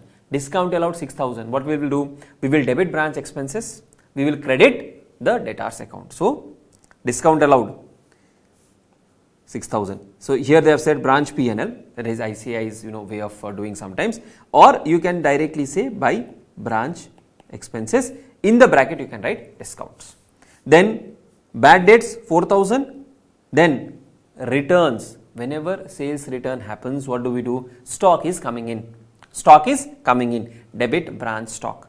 Who is giving the stock? Debtors. So we will credit the debtors account. So we are crediting debtors account 8,000 and we are debiting the branch debtors account 8,000. Now sir, what do we do for loading in this? See, as far as sales are concerned, there is no loading. Loading is only for goods sent to the branch and the branch stock. For sales, we will record at selling price. Anything returns back, we are recording at selling price. Okay, so that is how we will do. Then rent, rates and taxes at branch 18,000. Who pays these expenses? Head office pays these expenses. Where will we debit this? In the branch expense account.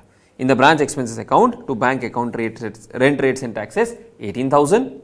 Then salaries, wages 60,000, office expenses 6,000. So all of this will be recorded. Also these three can be recorded here in the branch expenses account, or these three can be directly recorded in the branch P&L account. Okay, both ways it is permissible, you can do it in either ways. So if you post there, branch expense will increase and accordingly the P&L will be recomputed. If you transfer to branch P&L account directly, you will record it here. I hope it is clear. Then stock at branch on 31st December at invoice price 1,20,000. Where do we post this? We will post this to the credit of branch stock account.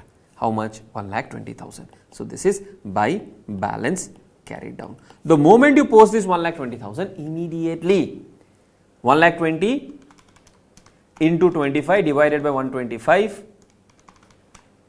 24,000, you will post it on the debit side of the branch adjustment account. Okay.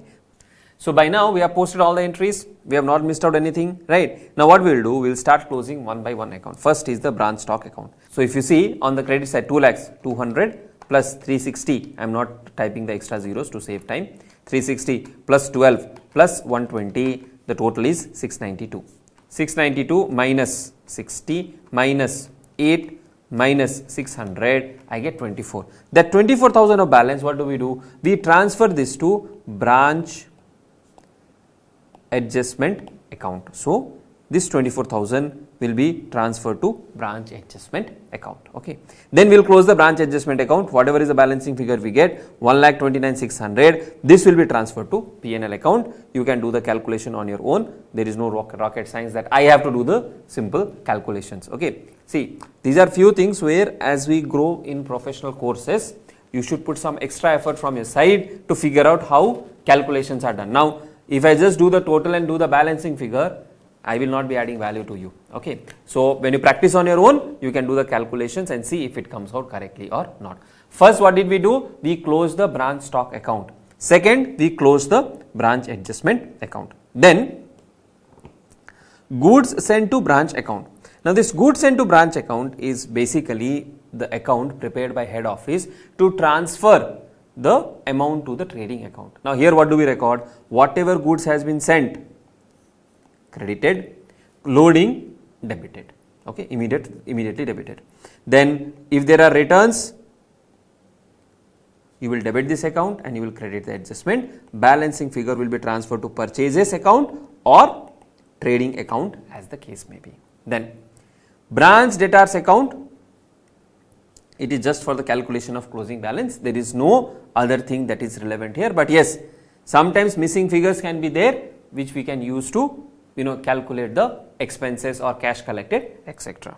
Then, branch expenses account, these three are paid by head office, you will total that, and if these accounts are also included here, you will total that as well, and this will be transferred to branch P&L account. In the branch P&L account, adjustment account will be 1,29,600, branch expenses account 84,000 and debtors account 10,000, or If this 10,000 was included in the branch expenses account, you can do it that way as well. Okay, either ways it is correct. The balancing figure is the profit which is transferred to the P&L. Okay. Now this question I have discussed in detail. What I want you to do is independently, without looking at the answer, try to solve this question on your own. That will ensure that you have proper practice when you are doing these questions in the examination.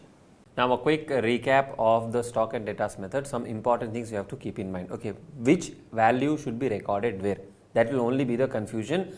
Apart from that, there will not be any other confusion. Okay, so when you are following the stock and debtors method, stock is always transferred at selling price or invoice price, which includes cost plus profit.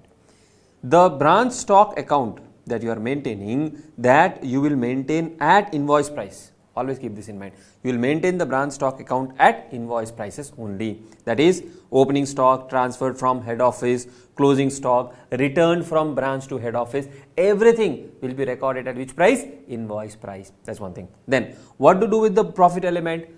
Opening stock, whatever profit is there, that will be credited. The profit element will be credited in the account called as the branch adjustment account. So branch stock account debit, branch adjustment account credit. That is one thing you have to keep in mind. Okay, then profit on opening stock, head office, closing stock, whatever is there, it will be recorded in branch adjustment account. Sometimes the branch stock account may have a balance. It can be a debit balance, it can be a credit balance, it may have a balance. This balance is subsequently transferred to the branch adjustment account. So in the exams or when you are solving questions, first prepare branch stock account, then close the branch stock account, balance you will transfer to branch adjustment account. Okay, and whatever is the balance in the branch adjustment account, that will be transferred to the P&L account.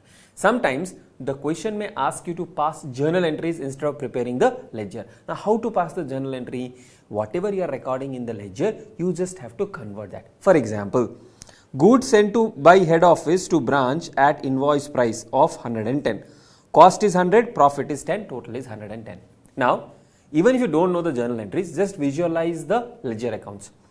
Goods sent to branch 110. Where will we record this 110? Branch stock account debit 110. So you will say branch stock account debit 110. Now, if you break this entry down, your entry will be branch stock debit 110 to goods sent to branch 110.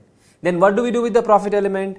Profit element is goods sent to branch debit 10 to branch adjustment account 10. Okay, so these two entries if you see, branch stock account debit 110 to goods sent to branch 110, goods sent to branch 10 to branch adjustment account 10. If you combine both of these entries, what happens? This 110 and 10 becomes net of 100. So branch stock account 110, branch adjustment account 10 and goods sent to branch account 100. So like this you can split and pass the entries. Same logic will follow for other entries as well. Okay. Now there is a discussion on goods lost at invoice price. This we will do along with a question. Independently if we do, you will not be able to follow the full logic. Now moving on, another method or another way to transfer the goods from head office to branch is something called as wholesale price method. What is this? Wholesale price method. Now to understand this, you need to understand the wholesale retail structure. Typically what happens is, we have a manufacturer. Okay. This manufacturer will send goods to someone called as a distributor. This distributor is assigned some area. It could be a zone, it could be a city, it could be a state, some area. Okay. Assume for a moment this distributor is assigned a particular state. Okay. Now the role of this distributor is to send those goods or take those goods to the market, and he will in turn sell it to someone called as wholesaler. Now who is a wholesaler? Wholesaler is someone who will buy in bulk, and then this wholesaler will in turn sell it to the retailers. Who are these retailers? These are the shops from which you and I go and buy. Okay, these are the shops from which you and I go and buy. Of course, In some industry, manufacturer may directly be dealing with retailer, that is also possible. Okay, sometimes they may be only wholesaler, that is also possible. But this is a normal distribution or supply chain what we normally see. Manufacturer manufactures the goods, he will give it to the distributor, distributor will give it to the wholesaler, wholesaler will give it to the retailers, retailer will ultimately sell it to whom? The end customer. Okay. Now, say for example, we are talking about a head office which is actually a wholesaler. We have a wholesaler and he has lot many other branches also. Okay. So, he is a wholesaler and he has some branches which acts like retailer. Meaning to say, the head office buys in bulk on wholesale basis and he will distribute it to the branches who in turn will sell to the end customers. Now, there are two things. Assume for a moment, distributor sells the goods at 100 to the wholesaler. This wholesaler normally, forget whether it is their own branch or different branch, this wholesaler retail normally sells to the retailer at 120. 100, 120. Okay. What is the profit? 100 to 120, they make a profit of 20. This is a profit by buying in wholesale and selling it to the retailers. Okay. How much profit did we make? 20. These retailers in turn what they do is they sell to the end customers at 150. These retailers in turn sell the goods to the customers at 150. How much profit is made here? 30. 30 of profit is made here. So, this is another profit that is made. Totally in the transaction, if you see the profit, purchased at 100, ultimately sold at 150, total profit is 50 rupees. Okay. But here, 20 of this represents wholesale profit. I have purchased on wholesale basis, I am selling it to the retailers and hence I am earning a profit of 20. And these retailers, when they sell it to the end customers, they earn a profit of 30. Now, visualize this scenario. This wholesaler is someone who is a head office and these retailers are branches. Okay. Now, if head office purchases at 100 and the branch sells at 150, total profit is how much? 50. Out of this total profit, head office would have anyways earned this profit by selling it to retailers. To other retailers, when they would have sold, they would have made 20 of profit. There is no contribution of branch in this particular profit. So, if we simply follow the cost basis that my cost is 100 and selling price is 150, I will say branch made a profit of 50. Whereas, in that 50, 20 is head office effort, 30 is the branch effort. So, to figure out actual profit earned by the branch, what we do is, we follow something called as wholesale price method. Now, sir, what is this wholesale price method? Wholesale price method is basically recording the goods sent to the branch at the wholesale price. See, this 100, first 100 that you are seeing here, this 100 is cost to head office. Then, head office is selling it to the retailer at 120. This is called the wholesale price. This is called the wholesale price. And retailer selling at 150 is the retail price or final selling price or invoice price, whatever you call it. Okay. So, when we do the accounting, the head office accounts for goods at the wholesale price. Okay. Goods sent to branch and all of that will be accounted considering the wholesale price. Profit and all are also computed considering the wholesale price. Okay. So, that is the underlying logic of when we follow the wholesale price method. Let us now have a look at a question on solving the branch account problem when there is wholesale price involved. Always remember, whenever we talk about a wholesale price, there is a cost to head office. On this, there will be some profit which will give us something called as the wholesale price. On this again we will add profit. This profit is what? This is our retail profit and this will be the final selling price. Branch will sell at final selling price. The evaluation will be done based on wholesale price. Sir, why not based on cost? As I already told you, this profit the head office can anyways make by selling to any other retailer. So, I am assuming this profit is already my profit. How much is the branch able to make based on this wholesale price is the question that we have to answer. Okay. So, now let us look at the question.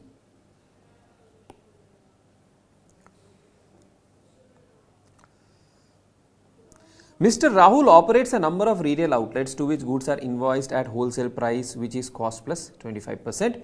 These outlets sell the goods at the retail price, which is wholesale price plus 20%. Whenever you see these kind of double profit in the question, then 99% of the time the question will be based on wholesale price. Okay. So what has happened here? Wholesale price is cost plus 25%. So if cost is 100, wholesale profit is 25. These outlets sell the goods at retail price, which is wholesale price plus 20%. Now sometimes the question may tell sometimes the question may tell that the outlets sell at cost to head office plus 50%. That is also possible. Here what they are saying is, whatever is the wholesale price, on that you will add 20%. So wholesale profit is 25. So what is the wholesale price? Wholesale price is 125. On this you add retail profit. Retail profit they have said is 20%. So 125 into 20% is again 25. So the selling price what we get is 150. Cost to head office is 100. Selling price by the branch is 150. Okay. Then following is the information regarding one of the outlets for the year ended 31st March. Stock at outlet 1st of April of year 1, 30,000. Now the question is, sir, this 30,000 is at what price?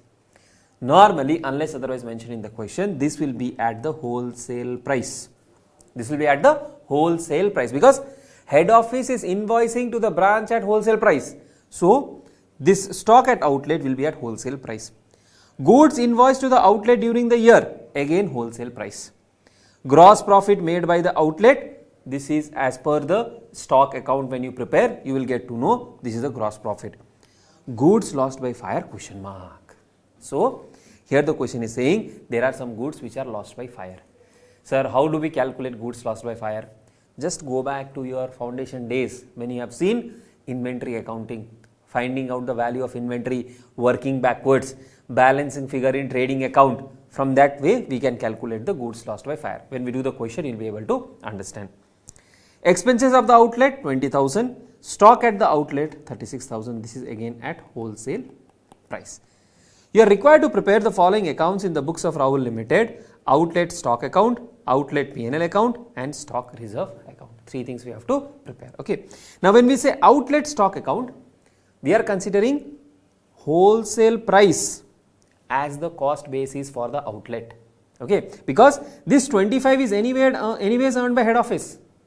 So that we are not considering here. We are considering this part of profit that the outlet is earning. Okay. Prepare outlet stock, outlet P&L and stock reserve account. So first, outlet stock account.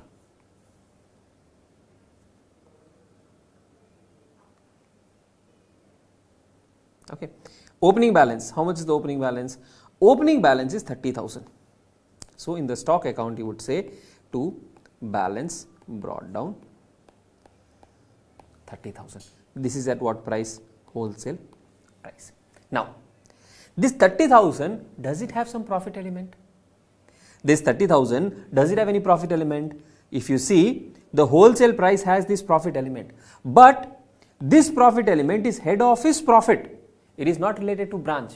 So this 30,000, though it has profit element, we will create the stock reserve account for the profit element, but that profit is not belonging to the branch. Normally if you see unrealized profit on the stock, what are we doing? We are transferring to the branch adjustment account. But the difference between cost and wholesale price, that we will not give to the branch. We will give to the branch if at all there is any profit which is difference between retail price and wholesale price. Okay. So the profit element in 30,000 we have to account for it because we cannot have any unrealized profit in our books. So what we will do, we will create a stock reserve account which will capture the unrealized profit on opening stock. Here you will have by balance brought down. How much is that? 30,000 Now this 30,000 is how much of profit? Just think of it here. Wholesale price is 30,000. This 30,000 represents what? 125. We need which amount? 25. So 30,000 multiplied by 25 divided by 125, 6,000 is the opening balance. Okay, 6,000 is the opening balance. This represents unrealized profit of opening stock at branch. Sir, what is the relevance of this? Subsequently, what will happen is, so this 6,000 will be transferred to the head office P&L.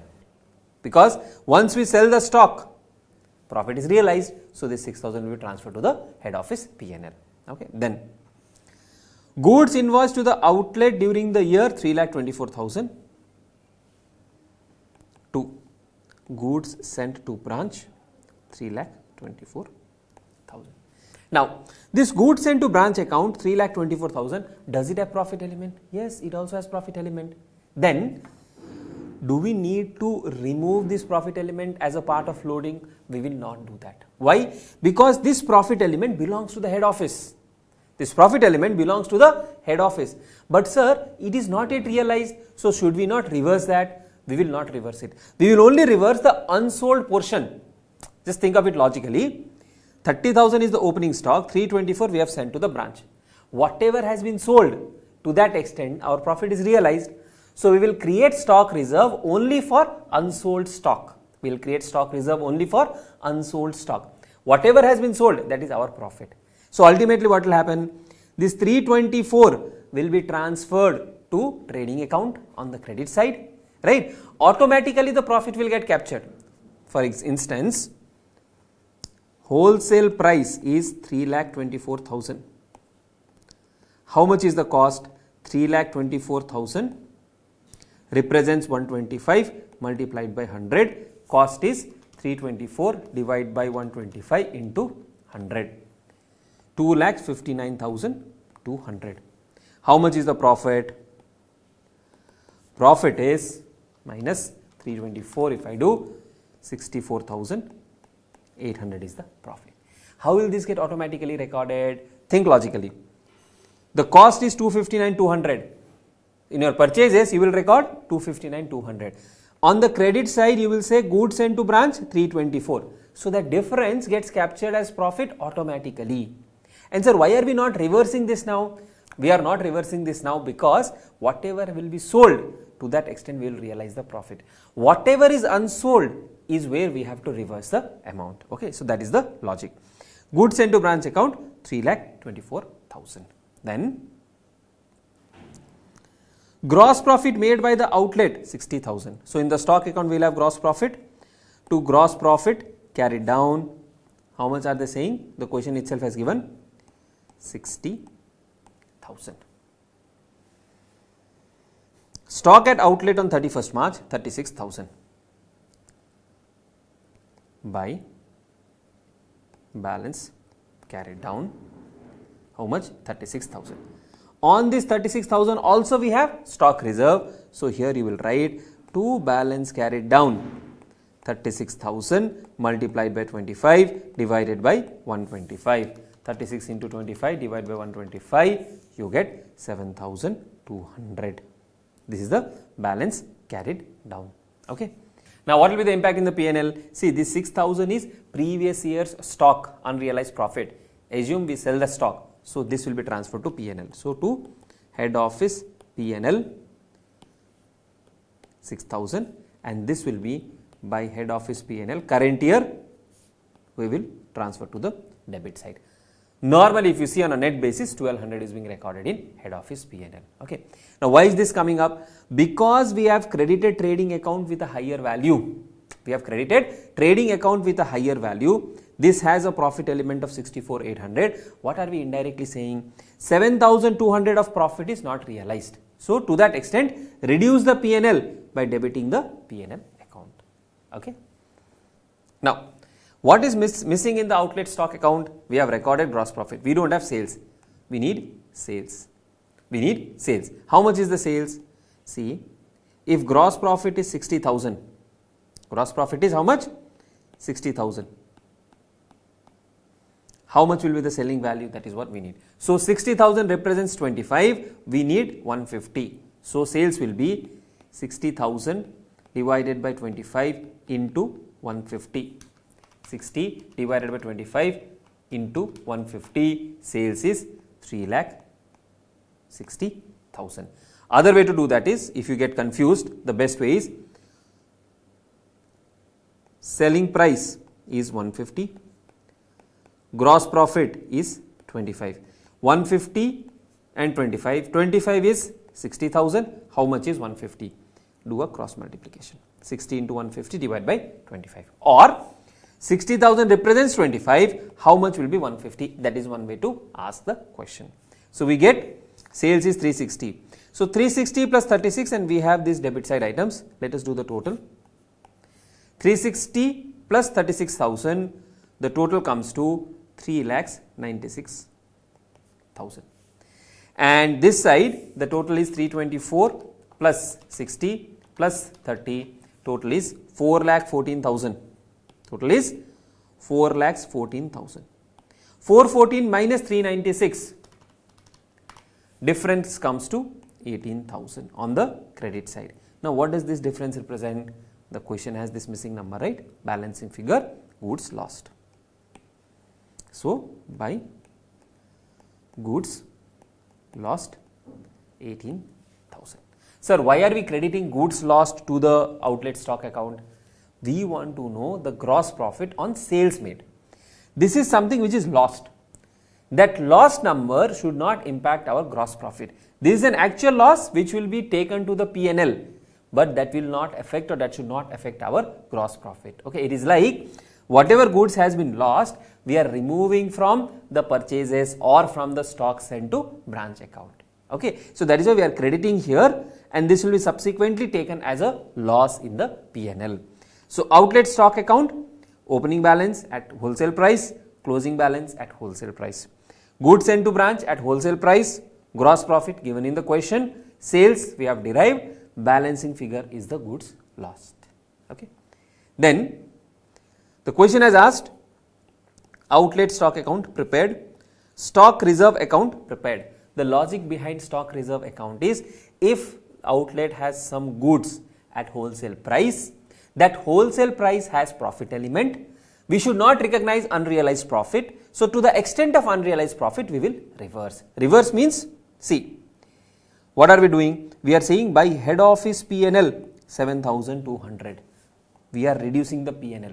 Why? Because when we send this good at 324, we have already recorded that part of profit. So to that extent, we are reversing. Sir, then why are we not reversing this profit, retail profit? Because we have not recognized any unrealized retail profit. All the accounting is done at wholesale price. If you tend to forget, the way to remember this is, wholesale price is nothing but cost to the branch. Wholesale price is nothing but the cost to the branch, and accordingly you will prepare the accounts. Now coming to P&L account, very simple. By branch stock account profit 60,000, we will credit to P&L. To expenses 20,000, to goods lost. See the credit entry that we posted here, to increase the gross profit, we have now debited in the P&L. Ultimately the net profit will be the same, just that we want a clear trading picture and clear P&L picture. Trading should give us the outcome of buying and selling. Okay, any other loss, goods lost, any abnormal losses, all of that should be taken care in the P&L. So the profit is how much? 60 minus 38,000, 38, so 22,000 is the profit earned by the branch. 22,000 is the profit earned by the branch. Following is the information of the Jammu branch of some company based New Delhi for the year ending 31st March of year 2. Goods are invoiced to the branch at cost plus 20, sale price is cost plus 50.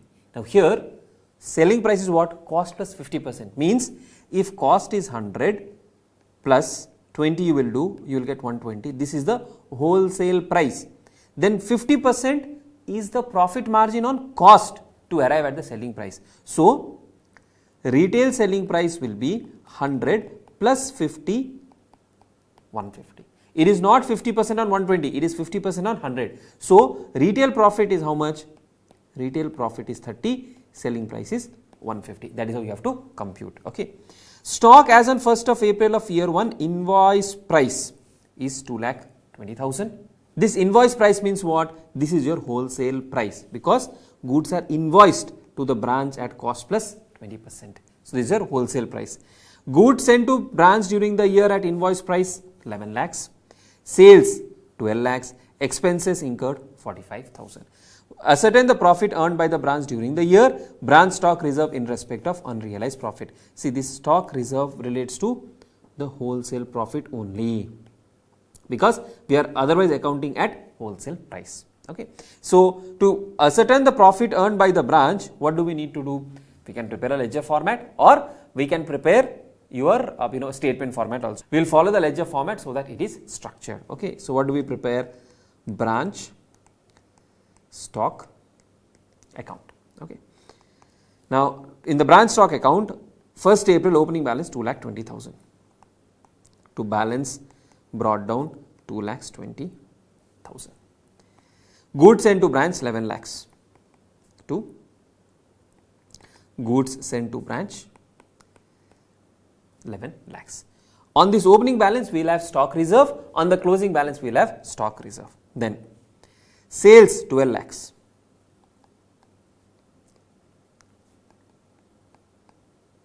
Sales is 12 lakhs. Now, do we have any losses and all? Losses and all information is not given. Closing stock information is also not given. How do we get the closing stock? We will first compute what is the gross profit. We will first compute what is the gross profit. Okay. The gross profit, when we are saying, this is selling price, final selling price minus wholesale price basis. Now, when we are saying gross profit earned, this is earned by whom? This is earned by the branch, which is nothing but selling price minus wholesale price. Selling price minus wholesale price will give us the gross profit earned by the branch. What is that profit number? 30. For every 150 of sales, see, this is the final selling price 150, we earn 30 ka profit. On every sale of 150, we earn 30 ka profit. So, how much is the profit? If sales is 12 lakhs into profit is 30, selling value is 150. So, 12 lakhs represent what? 150 into 30. So, 12 by 150 into 30, if you do 12 divided by 150 into 30, if you do, you get 2.4. So, gross profit is 2,40,000. So, whatever is the balancing figure will be your closing stock. 2,20,000 plus 11 lakhs plus 240 minus 12 lakhs. Closing stock is 3,60,000. This is again at wholesale price basis. See, I am writing again and again and again so that it registers in your head that this has to be at wholesale price basis only. Then the question has asked us net profit. So, by gross profit 2,40,000, expenses incurred 45,000. How much is the profit? To net profit is 1,95,000. 1,95,000. Then the question has asked branch stock reserve in respect of unrealized profit. How much is the branch stock reserve?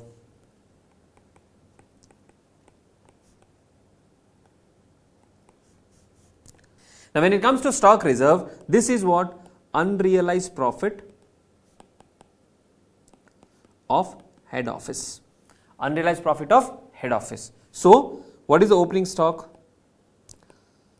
Opening stock 2,20,000 multiplied by what is the head office profit? Head office profit component is 20 on a wholesale price of 120. Please understand, this 2,20,000, this represents what? 120.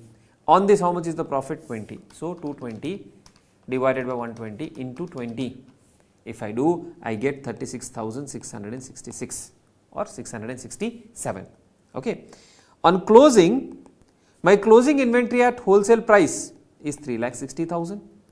This 3,60,000 represents what? This represents wholesale price of 120 into 20. So, this will be 60,000. Simple questions, right?